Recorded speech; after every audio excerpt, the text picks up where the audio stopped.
ಶ್ರೀ ಗಣಪತಿ ಶಾರದಾ ಗುರುಭ್ಯೋ ನಮಃ. ಶ್ರೋತೃಗಳಿಗೆ ಶಾಂಕರ ಭಾಷ್ಯ ಸಹಿತ ಭಗವದ್ಗೀತೆಯಲ್ಲಿ ಮೋಕ್ಷ ಸನ್ಯಾಸ ಯೋಗವೆಂಬ ಅಷ್ಟಾದಶೋಧ್ಯಾಯಕ್ಕೆ ಸ್ವಾಗತ. ಶ್ಲೋಕ 57-78. ಅಥ ಅಷ್ಟಾದಶೋಧ್ಯಾಯಃ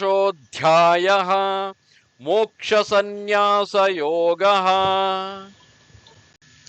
ಭಗವಂತನು ಈವರೆಗೂ ಗೀತೋಪದೇಶವನ್ನು ಉಪಸಂಹಾರ ಮಾಡುತ್ತಾ ಅಂತಿಮವಾಗಿ ಅರ್ಜುನನಿಗೆ ಕೆಲವೊಂದು ಉಪದೇಶಗಳನ್ನು ನೀಡುತ್ತಿರುವನು. ಚೇತಸಾ ಸರ್ವಕರ್ಮಾಣಿ ಮಯಿ ಸನ್ಯಸ್ಯ ಮತ್ಪರಃ ಬುದ್ಧಿಯೋಗಮುಪಾಶ್ರಿತ್ಯ ಮಚ್ಚಿತ್ತಃ ಸತತಂ ಭವ. ಚಿತ್ತದಿಂದ ಸರ್ವ ಕರ್ಮಗಳನ್ನು ನನ್ನಲ್ಲಿ ಸನ್ಯಾಸ ಮಾಡಿ ಮತ್ಪರನಾಗಿ ಬುದ್ಧಿಯೋಗವನ್ನು ಅವಲಂಬಿಸಿ ಯಾವಾಗಲೂ ಮಚ್ಚಿತ್ತನಾಗಿರು. ಹೀಗಿರುವುದರಿಂದ ಚಿತ್ತದಿಂದ ವಿವೇಕದ ಅರಿವಿನಿಂದ ಕಂಡ ಈ ಲೋಕದ ಮತ್ತು ಕಾಣದ ಪರಲೋಕದ ಫಲಕ್ಕಾಗಿ ಮಾಡುವ ಸರ್ವ ಕರ್ಮಗಳನ್ನು ಈಶ್ವರನಾದ ನನ್ನಲ್ಲಿ ಸನ್ಯಾಸ ಮಾಡಿ ಯಾವುದನ್ನು ಮಾಡುತ್ತೀಯೋ, ಯಾವುದನ್ನು ತಿನ್ನುವೆಯೋ ಅದನ್ನು ನನಗೆ ಅರ್ಪಣೆ ಮಾಡು ಎಂದು ಹಿಂದೆಯೇ ಹೇಳಿದ ರೀತಿಯಿಂದ ನನಗೆ ಅರ್ಪಿಸಿ ಮತ್ಪರನಾಗಿ ವಾಸುದೇವನಾದ ನಾನೇ ಯಾವ ನಿನಗೆ ಹೆಚ್ಚೋ ಅಂಥ ನೀನು ಮತ್ಪರನು. ಅಂಥವನಾಗಿ ನನ್ನಲ್ಲಿ ಸರ್ವಾತ್ಮ ಭಾವವನ್ನು ಅರ್ಪಿಸಿದವನಾಗಿ ಬುದ್ಧಿಯೋಗವನ್ನು, ಅಂದರೆ ಬುದ್ಧಿಯನ್ನು ನನ್ನಲ್ಲಿಯೇ ಸಮಾಧಾನಗೊಳಿಸಿಕೊಂಡಿರುವುದು ಬುದ್ಧಿಯೋಗವು. ಆ ಬುದ್ಧಿಯೋಗವನ್ನು ಅಪಾಶ್ರಯಿಸಿ, ಇಲ್ಲಿ ಅಪಾಶ್ರಯವೆಂದರೆ ಮತ್ತೊಬ್ಬರು ಶರಣಲ್ಲ ಎಂದಿರುವುದು. ಮಚ್ಚಿತ್ತನಾಗಿ ನನ್ನಲ್ಲಿಯೇ ಚಿತ್ತವು ಯಾವನಿಗುಂಟು ಅಂಥ ನೀನು ಮಚ್ಚಿತ್ತನು. ಅಂಥವನಾಗಿ ಯಾವಾಗಲೂ ಎಂದೆಂದಿಗೂ ಇರು. ಮಚ್ಚಿತ್ತಃ ಸರ್ವದುರ್ಗಾಣಿ ಮತ್ಪ್ರಸಾದಾತ್ ತರಿಷ್ಯಸಿ ಅಥ ಚೇತ್ತ್ವಮಹಂಕಾರಾತ್ ನ ಶ್ರೋಷ್ಯಸಿ ವಿನಂಕ್ಷಸಿ. ಮಚ್ಚಿತ್ತನಾಗಿದ್ದರೆ ಸರ್ವ ದುರ್ಗಗಳನ್ನು ನನ್ನ ಪ್ರಸಾದದಿಂದಲೇ ದಾಟುವೆ. ಹಾಗಿಲ್ಲದೆ ನೀನು ಅಹಂಕಾರದಿಂದ ಕೇಳದೆ ಹೋದರೆ ನಾಶವಾಗುವೆ.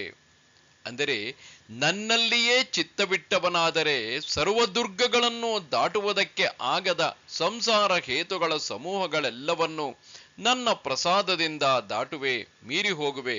ಹಾಗಿಲ್ಲದೆ ನೀನು ನಾನು ಹೇಳುವುದನ್ನು ನಾನು ಪಂಡಿತನೂ ಎಂಬ ಅಹಂಕಾರದಿಂದ, ಅಂದರೆ ಎಲ್ಲವನ್ನೂ ತಿಳಿದಿರುವೆನು ಎಂಬ ಅಹಂಕಾರದಿಂದ ಕೇಳದೆ ಇರುವೆಯಾದರೆ, ಅಂದರೆ ಸ್ವೀಕರಿಸದೇ ಇದ್ದರೆ ಅದರಿಂದ ನೀನು ನಾಶವಾಗುವೆ, ನಾಶವನ್ನು ಹೊಂದುವೆ.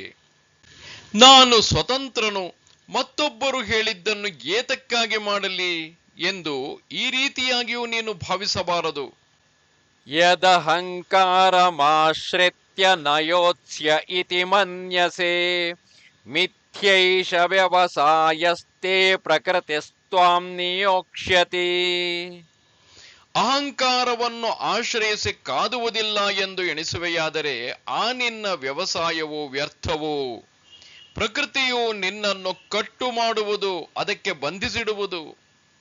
ನೀನು ಅಹಂಕಾರವನ್ನು ಆಶ್ರಯಿಸಿಕೊಂಡು ನಾನು ಕಾದುವುದಿಲ್ಲ, ಯುದ್ಧವನ್ನು ಮಾಡುವುದಿಲ್ಲ ಎಂದು ಎಣಿಸುವೆಯಾದರೆ, ಯೋಚಿಸಿಕೊಳ್ಳುವೆಯಾದರೆ, ನಿಶ್ಚಯವನ್ನು ಮಾಡಿಕೊಳ್ಳುವೆಯಾದರೆ, ಈ ತೇ ಅಥವಾ ತವ ನಿನ್ನ ವ್ಯವಸಾಯವೋ, ಈ ನಿನ್ನ ವ್ಯವಸಾಯವೋ ನಿಶ್ಚಯವೋ ವ್ಯರ್ಥವೋ. ಏಕೆಂದರೆ ಪ್ರಕೃತಿಯು ಪ್ರಕೃತಿಯು ಅಂದರೆ ನಿನ್ನ ಕ್ಷತ್ರಿಯ ಸ್ವಭಾವವು ನಿನ್ನನ್ನು ಯುದ್ಧದಲ್ಲಿ ತೊಡಗುವಂತೆ ಕಟ್ಟು ಮಾಡುವುದು, ಯುದ್ಧದಲ್ಲಿ ತೊಡಗುವಂತೆ ನಿನ್ನನ್ನು ಪ್ರತಿಬಂಧಿಸಿ ಬಿಡುವುದು. ಸ್ವಭಾವಜೇನ ಕೌಂತೇಯ ನಿಬದ್ಧಸ್ವೇನ ಕರ್ಮಣ ಕರ್ತುಂ ನೇಚ್ಛಸಿ ಯನ್ಮೋಹಾತ್ ಕರಿಷ್ಯಸ್ಯ ವಶೋಪಿ ತತ್. ಕೌಂತೇಯನೇ, ಸ್ವಭಾವಜವಾದ ಅಂದರೆ ಸ್ವಭಾವಜನ್ಯವಾದ ನಿನ್ನ ಕರ್ಮದಿಂದ ನಿಬದ್ಧನಾಗಿ ಮೋಹದಿಂದ ಯಾವುದನ್ನು ಈಗ ಮಾಡಲೊಲ್ಲೇನೆನ್ನುತ್ತಿರುವೆಯೋ, ಮಾಡುವುದಿಲ್ಲ ಎನ್ನುತ್ತಿರುವೆಯೋ ಅದನ್ನು ಅವಶನಾಗಿಯಾದರೂ, ಅಂದರೆ ವಶಕ್ಕೆ ಸಿಕ್ಕಿಯಾದರೂ, ಪರವಶನಾಗಿಯಾದರೂ ನೀನು ಮಾಡುವೆ. ಏಕೆಂದರೆ ಕೌಂತೆಯನೇ, ಹಿಂದೆ ಹೇಳಿದಂತೆ ಸ್ವಭಾವಜವಾದ ನಿನ್ನ ಸ್ವಭಾವಜನ್ಯವಾದ ಶೌರ್ಯವೇ ಮುಂತಾದ ನಿನಗೆ ಸೇರಿರುವ ಕರ್ಮದಿಂದ ನಿಬದ್ಧನಾಗಿ ನಿಶ್ಚಯವಾಗಿ ಕಟ್ಟುವಡೆದವನಾಗಿ ಅದರಲ್ಲಿ ಸಿಕ್ಕಿ ಹಾಕಿಕೊಂಡವನಾಗಿ ಯಾವ ಕರ್ಮವನ್ನು ಮೋಹದಿಂದ ಅವಿವೇಕದಿಂದ ಈಗ ನೀನು ಮಾಡಲೊಲ್ಲೆ ಎನ್ನುತ್ತಿರುವೆಯೋ ಆ ಕರ್ಮವನ್ನು ಅವಶನಾಗಿಯಾದರೂ ಅಂದರೆ ಪರವಶನಾಗಿಯಾದರೂ ಮುಂದೆ ನೀನು ಮಾಡಿಬಿಡುವೆ. ಈಶ್ವರ ಸರ್ವಭೂತಾನಾಂ ಹೃದ್ದೇಶೇರ್ಜುನ ತಿಷ್ಠತೆ ಭ್ರಾಮಯನ್ ಸರ್ವಭೂತಾನಿ ಯಂತ್ರರೂಢಾನಿ ಮಾಯಯಾ. ಅರ್ಜುನನೇ, ಯಂತ್ರಾರೂಢವಾಗಿರುವ ಸರ್ವಭೂತಗಳನ್ನು ಮಾಯೆಯಿಂದ ತಿರುಗಿಸುತ್ತಾ ಈಶ್ವರನು ಸರ್ವಭೂತಗಳ ಹೃದ್ದೇಶದಲ್ಲಿಯೂ ಎದ್ದುಕೊಂಡಿರುವನು. ಏಕೆಂದರೆ ಈಶ್ವರನು ಆಳುವ ಸ್ವಭಾವದವನಾದ ನಾರಾಯಣನು ಸರ್ವಭೂತಗಳ ಸರ್ವ ಪ್ರಾಣಿಗಳ ಹೃದ್ದೇಶದಲ್ಲಿ ಅಂದರೆ ಹೃದಯದೊಳಗೆ. ಎಲೈ ಅರ್ಜುನನೇ, ಶುಕ್ಲವಾದ ಅಂತರಾತ್ಮ ಸ್ವಭಾವವುಳ್ಳವನೇ, ವಿಶುದ್ಧವಾದ ಅಂತಃಕರಣವುಳ್ಳವನೇ ಎಂದರ್ಥ. ಅಹಶ್ಚ ಕೃಷ್ಣ ಮಹರರ್ಜುನಂಚ ಎಂದು ಬೆಳ್ಳಗೆ ಎಂಬ ಅರ್ಥದಲ್ಲಿ ಅರ್ಜುನ ಶಬ್ದವನ್ನು ಪ್ರಯೋಗಿಸಿರುವುದು ಇದು ಕಂಡುಬರುವುದರಿಂದ ಹೀಗೆ ಅರ್ಥ ಮಾಡಿಕೊಳ್ಳಬೇಕು. ಇದ್ದುಕೊಂಡಿರುವನು, ಇರವನ್ನು ಪಡೆದುಕೊಂಡಿರುವನು. ಆ ಪ್ರಾಣಿಗಳಲ್ಲಿ ಆ ಈಶ್ವರನು ಹೇಗೆ ಇದ್ದುಕೊಂಡಿರುವನು ಎಂದರೆ ಹೇಳುತ್ತಾನೆ, ಯಂತ್ರಾರೂಢವಾಗಿರುವ ಯಂತ್ರವನ್ನು ಆರೂಢವಾಗಿರುವಂತೆ ಏರಿರುವಂತೆ ದೇಹಗಳಲ್ಲಿ ಸೇರಿರುವ ಎಂದು ಇವ ಅಂತೆ ಅಂತೆ ಎಂಬರ್ಥದ ಶಬ್ದವನ್ನು ಅಧ್ಯಾಹಾರ ಮಾಡಿಕೊಳ್ಳಬೇಕು. ಎಲ್ಲಾ ಭೂತಗಳನ್ನು ಭ್ರಾಮಯನ್ ತಿರುಗಿಸುತ್ತಾ ಇರುತ್ತಾನೆ. ಹೇಗೆ ಮರದಿಂದ ಮಾಡಿರುವ ಮನುಷ್ಯರೇ ಮುಂತಾದ ಅಂದರೆ ಗೊಂಬೆಗಳೇ ಮುಂತಾದವು ಯಂತ್ರಗಳನ್ನು ಏರಿರುವವೋ ಹಾಗೆಯೇ ಯಂತ್ರಾರೂಢವಾಗಿರುವ ಪ್ರಾಣಿಗಳನ್ನು ಮಾಯೆಯಿಂದ ಕಪಟದಿಂದ ತಿರುಗಿಸುತ್ತಾ ಇರುತ್ತಾನೆ ಎಂದು ಸಂಬಂಧವನ್ನು ಮಾಡಿಕೊಳ್ಳಬೇಕು. ತಮೇವ ಶರಣಂ ಗಚ್ಚ ಸರ್ವಭಾವೇನ ಭಾರತ ತತ್ಪ್ರಸಾದಾತ್ ಪರಾಂ ಶಾಂತಿಂ ಸ್ಥಾನಂ ಪ್ರಾಪ್ಸ್ಯಸಿ ಶಾಶ್ವತಂ. ಎಲೈ ಭಾರತನೇ, ಸರ್ವಭಾವದಿಂದಲೂ ಆತನನ್ನೇ ಶರಣು ಹೊಂದು ಆತನ ಪ್ರಸಾದದಿಂದ ಪರಮ ಶಾಂತಿಯನ್ನು ಶಾಶ್ವತವಾದ ಸ್ಥಾನವನ್ನು ಪಡೆಯುವೆ. ಅದೇ ಈಶ್ವರನನ್ನು ಸಂಸಾರದ ಸಂಕಟವನ್ನು ತೊಲಗಿಸುವುದಕ್ಕೆ ಶರಣವನ್ನಾಗಿ ಆಶ್ರಯವಾಗಿ ಸೇರಿಕೋ. ಎಲೈ ಭಾರತನೇ, ಸರ್ವಭಾವದಿಂದಲೂ ಎಲ್ಲ ಬಗೆಯಿಂದಲೂ ಆಶ್ರಯಿಸು. ಬಳಿಕ ಆತನ ಪ್ರಸಾದದಿಂದ ಅಂದರೆ ಈಶ್ವರನ ಅನುಗ್ರಹದಿಂದ ಪರಮಶಾಂತಿಯನ್ನು, ಹೆಚ್ಚಿನ ಉಪರತಿಯನ್ನು, ಶಾಶ್ವತವಾದ ನಿತ್ಯವಾದ ಸ್ಥಾನವನ್ನು, ವಿಷ್ಣುವಾದ ನನ್ನ ಪರಮ ಪದವನ್ನು ನೀನು ಪಡೆಯುವೆ. ಹೀಗೆ ಹೇಳುತ್ತಾ ಭಗವಂತನು ಈವರೆಗೆ ಹೇಳಿದ ವಿಚಾರಗಳ ಉಪಸಂಹಾರ ಮಾಡುತ್ತಿದ್ದಾನೆ. ಇತಿ ತೇ ಜ್ಞಾನಮಾಖ್ಯಾತಂ ಗುಹ್ಯಾದ್ ಗುಹ್ಯತರಂ ಮಯಾ ವಿಮೃಶ್ಯೇತದಶೇಷೇಣ ಯಥೇಚ್ಛಸಿ ತಥಾ ಕುರು. ಹೀಗೆ ಗುಹ್ಯಕ್ಕಿಂತಲೂ ಗುಹ್ಯತರವಾದ ಜ್ಞಾನವು ನನ್ನಿಂದ ಹೇಳಲ್ಪಟ್ಟಿರುತ್ತದೆ. ಇದನ್ನು ಅಶೇಷವಾಗಿ ವಿಮರ್ಶೆ ಮಾಡಿ ನಿನಗೆ ಹೇಗೆ ಇಚ್ಛೆಯಾಗುವುದೋ ಹಾಗೆ ಮಾಡು. ಹೀಗೆ ನಿನಗೆ ಈ ಜ್ಞಾನವು ನನ್ನಿಂದ ಅಂದರೆ ಸರ್ವಜ್ಞನಾದ ಈಶ್ವರನಿಂದ ಹೇಳಲ್ಪಟ್ಟಿರುತ್ತದೆ, ತಿಳಿಸಲ್ಪಟ್ಟಿರುತ್ತದೆ. ಇದು ಗುಹ್ಯಕ್ಕಿಂತಲೂ ಗುಟ್ಟಿಗಿಂತಲೂ ಗುಹ್ಯತರವು, ಹೆಚ್ಚು ಗುಹ್ಯವು, ಗುಟ್ಟು ಎಂದರ್ಥ. ಇದನ್ನು ಮೇಲೆ ಹೇಳಿರುವ ಶಾಸ್ತ್ರವನ್ನು ಅಶೇಷವಾಗಿ ಅಂದರೆ ಸಂಪೂರ್ಣವಾಗಿ ಈ ಮೇಲೆ ಹೇಳಿದ ಅರ್ಥ ಸಮೂಹವನ್ನು ವಿಮರ್ಶಿಸಿ ವಿಮರ್ಶನವನ್ನು ಅಂದರೆ ಆಲೋಚನೆಯನ್ನು ಮಾಡಿ ನಿನಗೆ ಹೇಗೆ ಇಚ್ಛೆಯಾಗುವುದೋ ಹಾಗೆ ಮಾಡು ಮತ್ತು ನಾನು ಹೇಳುವುದನ್ನು ಕೇಳು. ಸರ್ವಗುಹ್ಯತಮಂ ಭೂಯ ಶೃಣು ಮೇ ಪರಮಂ ವಚಃ ಇಷ್ಟೋಸಿ ಮೇ ದೃಢಮಿತಿ ತತೋ ವಕ್ಷ್ಯಾಮಿ ತೇ ಹಿತಂ. ಸರ್ವಗುಹ್ಯತಮವಾದ ನನ್ನ ಪರಮ ವಚನವನ್ನು ಮತ್ತೊಮ್ಮೆ ಕೇಳು. ನೀನು ದೃಢವಾಗಿ ಇಷ್ಟನಾಗಿರುವೆ, ಆದ್ದರಿಂದ ನಿನಗೆ ಹಿತವನ್ನು ಹೇಳುವೆನು. ಅಂದರೆ ಸರ್ವಗುಹ್ಯತಮವಾದ ಗುಟ್ಟಾಗಿರುವವುಗಳಲ್ಲೆಲ್ಲ ಅತ್ಯಂತ ಗುಟ್ಟಾದ ಅತ್ಯಂತ ರಹಸ್ಯವನ್ನು ಎಷ್ಟೋ ಸಲ ಹೇಳಿರುವೆನಾದರೂ ಮತ್ತೂ ಒಮ್ಮೆ ಹೇಳುವೆನು ಕೇಳು. ಇದು ಮೇ ಅಂದರೆ ನನಗೆ ಪರಮವಾದ ಮೆಚ್ಚಿನ ಹೆಚ್ಚಿನ ವಚನವು ವಾಕ್ಯವು. ಅಂಜಿಕೆಯಿಂದಾಗಲಿ ಪ್ರಯೋಜನವಾಗಬೇಕೆಂಬ ಕಾರಣದಿಂದಾಗಲಿ ನಾ ಹೇಳುವುದಿಲ್ಲ. ಮತ್ತೇನೆಂದರೆ ಮೇ ನನಗೆ ಮಮ ನನಗೆ ದೃಢವಾಗಿ ತಪ್ಪದೆ ಇಷ್ಟನು ಪ್ರಿಯನು. ಯಾರು? ಅರ್ಜುನ. ನೀನು ನನಗೆ ದೃಢವಾಗಿ ತಪ್ಪದೆ ಇಷ್ಟನು ಪ್ರಿಯನು ಎಂದಿಟ್ಟುಕೊಂಡು, ಆದ್ದರಿಂದ ಅಂದರೆ ಆ ಕಾರಣದಿಂದ ನಿನಗೆ ಹಿತವಾದದ್ದನ್ನು ಜ್ಞಾನವನ್ನು ಪಡೆದುಕೊಳ್ಳುವುದಕ್ಕೆ ಬೇಕಾದ ಹೆಚ್ಚಿನ ಸಾಧನವನ್ನು ಹೇಳುವೆನು, ತಿಳಿಸುವೆನು. ಏಕೆಂದರೆ ಅದೇ ಹಿತಗಳಲ್ಲೆಲ್ಲ ಹೆಚ್ಚು ಹಿತವಾಗಿರುವುದು.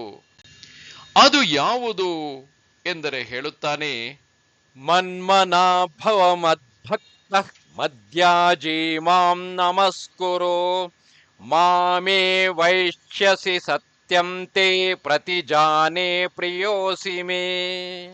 ನನ್ನಲ್ಲಿಯೇ ಮನಸ್ಸಿರುವವನಾಗಿರು, ನನ್ನ ಭಕ್ತನಾಗಿರು, ನನ್ನ ಯಾಗವನ್ನೇ ಮಾಡುತ್ತಿರು, ನನ್ನನ್ನು ನಮಸ್ಕರಿಸು, ನನ್ನನ್ನೇ ಸೇರುವೆ. ಸತ್ಯವಾಗಿ ಪ್ರತಿಜ್ಞೆ ಮಾಡುತ್ತೇನೆ, ನೀನು ನನಗೆ ಪ್ರಿಯನಾಗಿರುತ್ತೀಯೇ. ಅಂದರೆ ನನ್ನಲ್ಲಿ ಮನಸ್ಸಿರುವವನಾಗು, ನನ್ನಲ್ಲಿಯೇ ಚಿತ್ತವುಳ್ಳವನಾಗಿರು, ನನ್ನ ಭಕ್ತನಾಗಿರು, ನನ್ನನ್ನೇ ಭಜನೆ ಮಾಡುತ್ತಿರುವವನಾಗು, ಮದ್ಯಾಜಿಯಾಗಿರು, ನನ್ನ ಯಾಗವನ್ನು ಮಾಡುವ ಸ್ವಭಾವದವನಾಗಿರು, ನನ್ನನ್ನೇ ನಮಸ್ಕರಿಸು, ನಮಸ್ಕಾರವನ್ನು ನನಗೆ ಮಾಡು. ಇಲ್ಲಿ ಹೀಗೆ ಇರುವವನಾಗಿ ವಾಸುದೇವನಲ್ಲಿಯೇ ಸಾಧ್ಯವನ್ನು ಸಾಧನವನ್ನು ಪ್ರಯೋಜನವನ್ನು ಸಮರ್ಪಿಸುತ್ತಿದ್ದರೆ ನನ್ನನ್ನೇ ಸೇರುವೆ, ನನ್ನ ಬಳಿಗೆ ಬರುವೆ. ಈ ವಿಷಯದಲ್ಲಿ ಸತ್ಯವಾಗಿ ನಿನಗೆ ಪ್ರತಿಜಾನೆ ಪ್ರತಿಜ್ಞೆ ಮಾಡಿ ಹೇಳುತ್ತೇನೆ ಎಂದರ್ಥ. ಏಕೆಂದರೆ ನನಗೆ ಪ್ರಿಯನಾಗಿರುವೆ.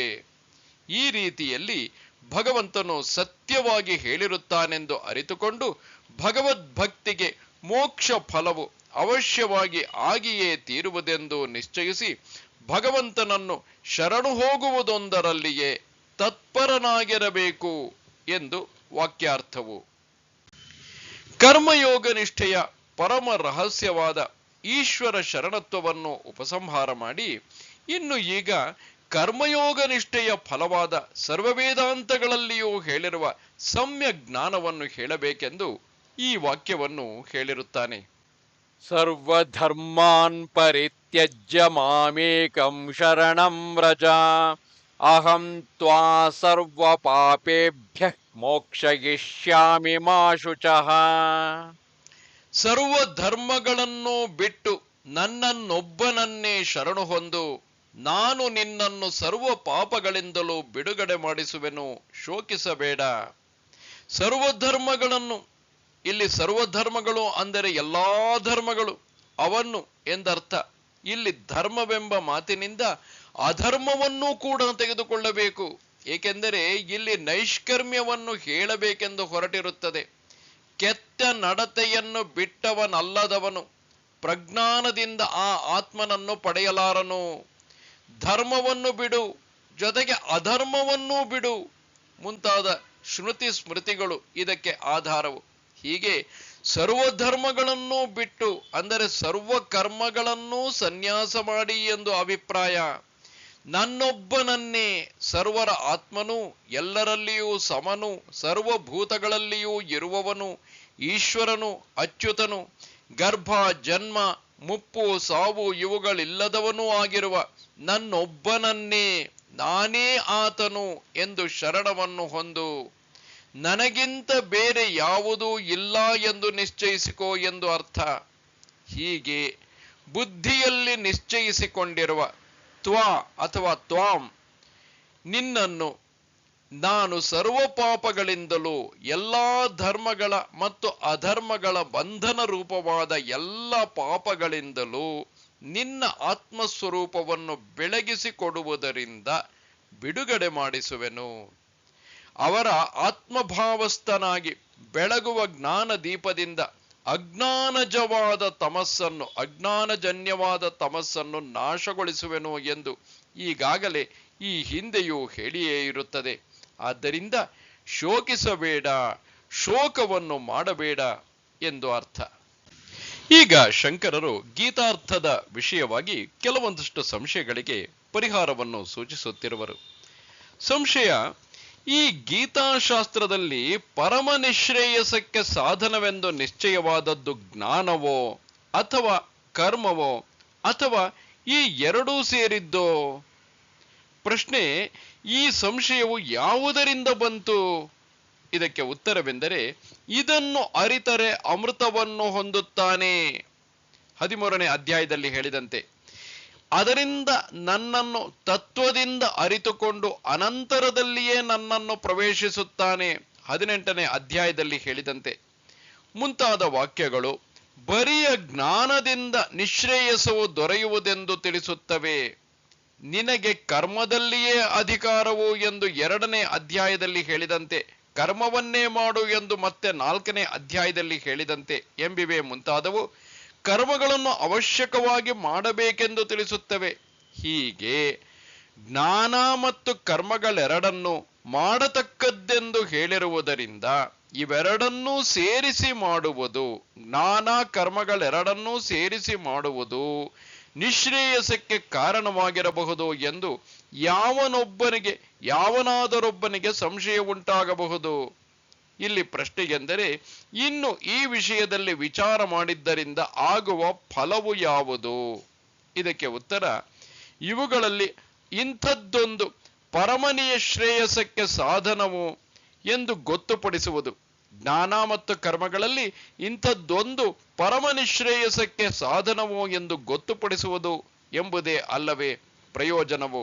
ಆದ್ದರಿಂದ ಇದನ್ನು ಬಹಳ ವಿಸ್ತಾರವಾಗಿ ವಿಚಾರ ಮಾಡಬೇಕಾಗಿದೆ. ಇಲ್ಲಿ ಸಿದ್ಧಾಂತ ಇಟ್ಟುಕೊಂಡಿರುವುದು ಜ್ಞಾನದಿಂದ ಮುಕ್ತಿ ಎಂಬುದು. ಬರಿಯ ಆತ್ಮಜ್ಞಾನವೇ ಮುಕ್ತಿಗೆ ಕಾರಣವು. ಏಕೆಂದರೆ ಅದು ಭೇದ ಪ್ರತ್ಯಯವನ್ನು ತೊಲಗಿಸಿ ಕೈವಲ್ಯವೆಂಬ ಫಲದಲ್ಲಿ ಕೊನೆಗಾಣುತ್ತದೆ. ಕ್ರಿಯಾಕಾರಕ ಫಲಭೇದ ಬುದ್ಧಿ ಎಂಬ ಅವಿದ್ಯೆಯು ಆತ್ಮನಲ್ಲಿ ಯಾವಾಗಲೂ ನಡೆದುಕೊಂಡು ಬಂದಿರುತ್ತದೆ. ನನಗೆ ಕರ್ಮ ಉಂಟು, ನಾನು ಅದಕ್ಕೆ ಕರ್ತನು, ಈ ಫಲಕ್ಕೋಸ್ಕರ ಕರ್ಮವನ್ನು ಮಾಡುವೆನು ಎಂಬಿ ಅವಿದ್ಯೆಯು ಅನಾದಿ ಕಾಲದಿಂದ ನಡೆದುಕೊಂಡು ಬಂದಿರುತ್ತದೆ. ಈ ಅವಿದ್ಯೆಯನ್ನು ತೊಲಗಿಸುವುದು ಇಗೋ ಇಂಗ್ಲಿಷಿನಲ್ಲಿಯೂ ನಾವು ಹೇಳುವಂತೆ, ಈ ನಾನು ಕೇವಲನಾಗಿ ಅಕರ್ತನಾಗಿ ಅಕ್ರಿಯನಾಗಿ ಅಫಲನಾಗಿರುವೆನು, ನನಗಿಂತ ಬೇರೆ ಯಾವನೂ ಇಲ್ಲ ಎಂಬಿ ರೂಪದಲ್ಲಿ ಹುಟ್ಟುವ ಆತ್ಮವಿಷಯವಾದ ಜ್ಞಾನವೇ. ಏಕೆಂದರೆ ಆ ಜ್ಞಾನವು ಕರ್ಮದಲ್ಲಿ ತೊಡಗುವುದಕ್ಕೆ ಕಾರಣವಾದ ಭೇದ ಬುದ್ಧಿಯನ್ನು ತೊಲಗಿಸುತ್ತದೆ. ಆತ್ಮಜ್ಞಾನಸ್ಯತು ಎಂಬ ಭಾಷ್ಯದಲ್ಲಿರುವ ತೂ ಶಬ್ದವು ಮಿಕ್ಕೆರಡು ಪಕ್ಷಗಳನ್ನು ತಳ್ಳಿ ಹಾಕುವುದಕ್ಕೆ ಪ್ರಯುಕ್ತವಾಗಿರುತ್ತದೆ. ಆದ್ದರಿಂದ ಬರಿಯ ಕರ್ಮಗಳಿಂದಲೂ ಮೋಕ್ಷ ಪ್ರಾಪ್ತಿಯಿಲ್ಲ, ಜ್ಞಾನ ಕರ್ಮಗಳ ಸಮುಚ್ಚಯದಿಂದಲೂ ಮೋಕ್ಷ ಪ್ರಾಪ್ತಿಯೂ ಇಲ್ಲ ಎಂದು ಈ ಎರಡೂ ಪಕ್ಷಗಳನ್ನು ತಳ್ಳಿ ಹಾಕಿರುತ್ತದೆ. ಮೋಕ್ಷವು ಕಾರ್ಯವಲ್ಲವಾದ್ದರಿಂದಲೂ ಅದಕ್ಕೆ ಕರ್ಮವು ಸಾಧನವೆಂಬುದು ಹೊಂದುವುದಿಲ್ಲ. ನಿತ್ಯವಾದ ವಸ್ತು ಕರ್ಮದಿಂದಾಗಲಿ, ಆತ್ಮವೆಂಬುದು ನಿತ್ಯವಾದ ವಸ್ತು, ಆ ನಿತ್ಯವಾದ ವಸ್ತು ಕರ್ಮದಿಂದಾಗಲಿ ಜ್ಞಾನದಿಂದಾಗಲಿ ಉಂಟಾಗಲಾರದಷ್ಟೇ. ಏಕೆಂದರೆ ಅದು ಎಲ್ಲ ಕಾಲದಲ್ಲಿಯೂ ಇರುವಂತಹದ್ದೇ. ಅದು ಕರ್ಮ ಅದನ್ನು ಪಡೆಯುವುದಕ್ಕೆ ಸಾಧನವಲ್ಲ, ಏಕೆಂದರೆ ಅದು ಎಲ್ಲ ಕಾಲದಲ್ಲಿಯೂ ಇರುವಂತಹದ್ದು. ಅದು ಕರ್ಮದಿಂದಾಗಲಿ ಜ್ಞಾನದಿಂದಾಗಲಿ ಉಂಟಾಗುವುದಿಲ್ಲ. ಹಾಗಿದ್ದರೆ ಇಲ್ಲಿ ಒಂದು ಆಕ್ಷೇಪ: ಬರಿಯ ಜ್ಞಾನವು ವ್ಯರ್ಥವಾಯಿತು ಎಂದಂತಾಯಿತಲ್ಲವೇ, ಜ್ಞಾನವು ವ್ಯರ್ಥವೆಂದಾಯಿತಲ್ಲವೇ ಎಂದರೆ ಅದಕ್ಕೆ ಪರಿಹಾರ ಹಾಗಲ್ಲ. ಏಕೆಂದರೆ ಜ್ಞಾನವು ಅದು ಜ್ಞಾನವು ಅವಿದ್ಯೆಯನ್ನು ತೊಲಗಿಸಲಾಗಿ ದೃಷ್ಟವಾದ ಕೈವಲ್ಯವೆಂಬ ಫಲದಲ್ಲಿ ಕೊನೆಗಾಣುತ್ತದೆ. ಇದರ ವಿವರ: ಅವಿದ್ಯೆಯೆಂಬ ಕತ್ತಲೆಯನ್ನು ತೊಲಗಿಸುವ ಜ್ಞಾನವು ಕೈವಲ್ಯವೆಂಬ ಫಲದಲ್ಲಿ ಕೊನೆಗಾಣುವುದೆಂಬುದು ಅನುಭವದಲ್ಲಿ ಕಂಡುಬರುತ್ತದೆ. ಹಗ್ಗವೇ ಮುಂತಾದ ವಿಷಯದಲ್ಲಿ ಸರ್ಪವೇ ಮುಂತಾದ ಅಜ್ಞಾನದ ಕತ್ತಲೆಯ ಕಾರ್ಯವನ್ನು ತೊಲಗಿಸುವ ದೊಡ್ಡ ದೀಪದಿಂದಾಗುವ ಪ್ರಕಾಶವೆಂಬ ಫಲದಂತೆಯೇ ಇದು. ಅಲ್ಲಿ ಪ್ರಕಾಶವೆಂಬ ಫಲವು ಹಾವೇ ಮುಂತಾದ ವಿಕಲ್ಪಗಳನ್ನು ತೊಲಗಿಸಿ ಹಗ್ಗವೆಂಬುದೊಂದೇ ಉಳಿಯುವುದರಲ್ಲಿಯೇ ಕೊನೆಗಾಣುವುದಲ್ಲವೇ? ಜ್ಞಾನವು ಇದರಂತೆಯೇ. ದೃಷ್ಟವಾದ ಫಲವುಳ್ಳ ಕಡಿಯುವುದೆಂಬ ಕ್ರಿಯೆ ಬೆಂಕಿಯನ್ನು ಕಡೆಯುವುದು ಮುಂತಾದವುಗಳಲ್ಲಿ ವ್ಯಾಪೃತವಾಗಿರುವ ಕರ್ತೃವೇ ಮುಂತಾದ ಕಾರಕಗಳಿಗೆ ಎರಡು ಪಾಲಾಗುವುದು. ಬೆಂಕಿಯನ್ನು ಕಾಣುವುದು ಮುಂತಾದ ಫಲಕ್ಕಿಂತ ಬೇರೆಯಾದ ಫಲವುಳ್ಳ ಮತ್ತೊಂದು ಕರ್ಮದಲ್ಲಿ ವ್ಯಾಪಾರವಿರುವುದೆಂಬುದು ಹೇಗೆ ಹೊಂದುವುದಿಲ್ಲವೋ ಅದರಂತೆ ದೃಷ್ಟಾರ್ಥವಾದ ಜ್ಞಾನನಿಷ್ಠೆ ಎಂಬ ಕ್ರಿಯೆಯಲ್ಲಿ ವ್ಯಾಪೃತವಾಗಿರುವ ಜ್ಞಾತೃವೇ ಮುಂತಾದ ಕಾರಕವು ಆತ್ಮಕೈವಲ್ಯವೆಂಬ ಫಲಕ್ಕಿಂತ ಬೇರೆಯಾದ ಫಲವುಳ್ಳ ಮತ್ತೊಂದು ಕರ್ಮದಲ್ಲಿ ತೊಡಗುವುದೆಂಬುದು ಹೊಂದುವುದಿಲ್ಲ. ಆದ್ದರಿಂದ ಜ್ಞಾನನಿಷ್ಠೆಯು ಕರ್ಮಸಹಿತವಾಗಿರುವುದೆಂಬುದು ಯುಕ್ತವಲ್ಲ. ಮತ್ತೆ ಆಕ್ಷೇಪವೆಂದರೆ, ಊಟ ಮಾಡುವ ಕ್ರಿಯೆ, ಅಗ್ನಿಹೋತ್ರವೇ ಮುಂತಾದ ಕ್ರಿಯೆ ಇವುಗಳಂತೆ ಮತ್ತೊಂದು ಕರ್ಮದಲ್ಲಿಯೂ ತೊಡಗಬಹುದಲ್ಲ ಎಂದರೆ ಪರಿಹಾರ ಹಾಗಲ್ಲ. ಏಕೆಂದರೆ ಕೈವಲ್ಯವೆಂಬ ಫಲವುಳ್ಳ ಜ್ಞಾನವಿರುವಲ್ಲಿ ಕರ್ಮದ ಫಲವನ್ನು ಬಯಸುವುದೆಂಬುದು ಹೊಂದುವುದಿಲ್ಲ. ಕೈವಲ್ಯ ಫಲವನ್ನು ಕೊಡುವ ಜ್ಞಾನವು ದೊರಕಿದ ಮೇಲೆ ಎಲ್ಲೆಲ್ಲಿಯೂ ನೀರಿರುವ ದೊಡ್ಡ ಜಲಾಶಯದ ಫಲವುಂಟಾದಾಗ ಕೆರೆ, ಕುಂಟೆ ಮುಂತಾದವುಗಳಿಂದ ಉಂಟಾಗುವ ಫಲವನ್ನು ಬಯಸದೇ ಇರುವಂತೆ ಮತ್ತೊಂದು ಫಲವನ್ನಾಗಲಿ ಅದಕ್ಕೆ ಸಾಧನವಾದ ಕ್ರಿಯೆಯನ್ನಾಗಲಿ ಬಯಸುವುದೆಂಬುದು ಹೊಂದುವುದಿಲ್ಲ. ರಾಜ್ಯವನ್ನು ಪಡೆಯುವ ಫಲವುಳ್ಳ ಕರ್ಮದಲ್ಲಿ ತೊಡಗಿರುವಾತನು ಬರಿಯದೊಂದು ಹೊಲವನ್ನು ಪಡೆಯುವ ಕ್ರಿಯೆಯಲ್ಲಿ ತೊಡಗಿರುವುದೆಂಬುದಾಗಲಿ ಅದರ ವಿಷಯವಾದ ಬಯಕೆಯುಳ್ಳವನಾಗಿರುವನು ಎಂಬುದಾಗಲಿ ಹೊಂದುವ ಹಾಗಿಲ್ಲವಷ್ಟೇ. ಆದ್ದರಿಂದ ಕರ್ಮವು ಮುಕ್ತಿಗೆ ಸಾಧನವೆಂಬುದು ಇಲ್ಲ. ಜ್ಞಾನ ಕರ್ಮಗಳು ಸೇರಿಯೂ ಮುಕ್ತಿಗೆ ಸಾಧನವೆಂಬುದೂ ಇಲ್ಲ. ಜ್ಞಾನಕ್ಕೆ ಕೈವಲ್ಯವೆಂಬ ಫಲವನ್ನು ಕೊಡುವುದಕ್ಕೆ ಕರ್ಮದ ಸಹಾಯವು ಬೇಕಾಗಿಯೂ ಇರುವುದಿಲ್ಲ. ಏಕೆಂದರೆ ಅದು ಅವಿದ್ಯೆಯನ್ನು ತೊಲಗಿಸುವುದಾದ್ದರಿಂದ ಅವೆರಡಕ್ಕೂ ವಿರೋಧವಿರುತ್ತದೆ. ಕತ್ತಲೆಯು ಕತ್ತಲೆಯನ್ನು ತೊಲಗಿಸಲಾರದಷ್ಟೇ. ಆದ್ದರಿಂದ ಬರಿಯ ಜ್ಞಾನವೇ ಮುಕ್ತಿಗೆ ಸಾಧನವು. ಈಗ ಪೂರ್ವ ಪಕ್ಷ ಹೇಳುವಂತೆ ಕರ್ಮ ಮಾತ್ರದಿಂದಲೇ ಮೋಕ್ಷವಲ್ಲವೇ ಎಂಬ ವಿಚಾರ ಕುರಿತು ಹೇಳುತ್ತಾರೆ. ಇಲ್ಲಿ ಪೂರ್ವ ಪಕ್ಷಿ ಹೇಳುವುದು ಹಾಗಲ್ಲ. ಏಕೆಂದರೆ ನಿತ್ಯ ಕರ್ಮವನ್ನು ಮಾಡದಿದ್ದರೆ ಪ್ರತ್ಯವಾಯುವು ಬರುತ್ತದೆ ಮತ್ತು ಕೈವಲ್ಯವು ನಿತ್ಯವಾಗಿರುತ್ತದೆ. ಇದರ ವಿವರ: ಮೊದಲನೆಯದಾಗಿ ಬರಿಯ ಜ್ಞಾನದಿಂದಲೇ ಮುಕ್ತಿಯಾಗುವುದೆಂದು ಹೇಳಿದಿರಲ್ಲವೇ? ಇದು ಸರಿಯಲ್ಲ.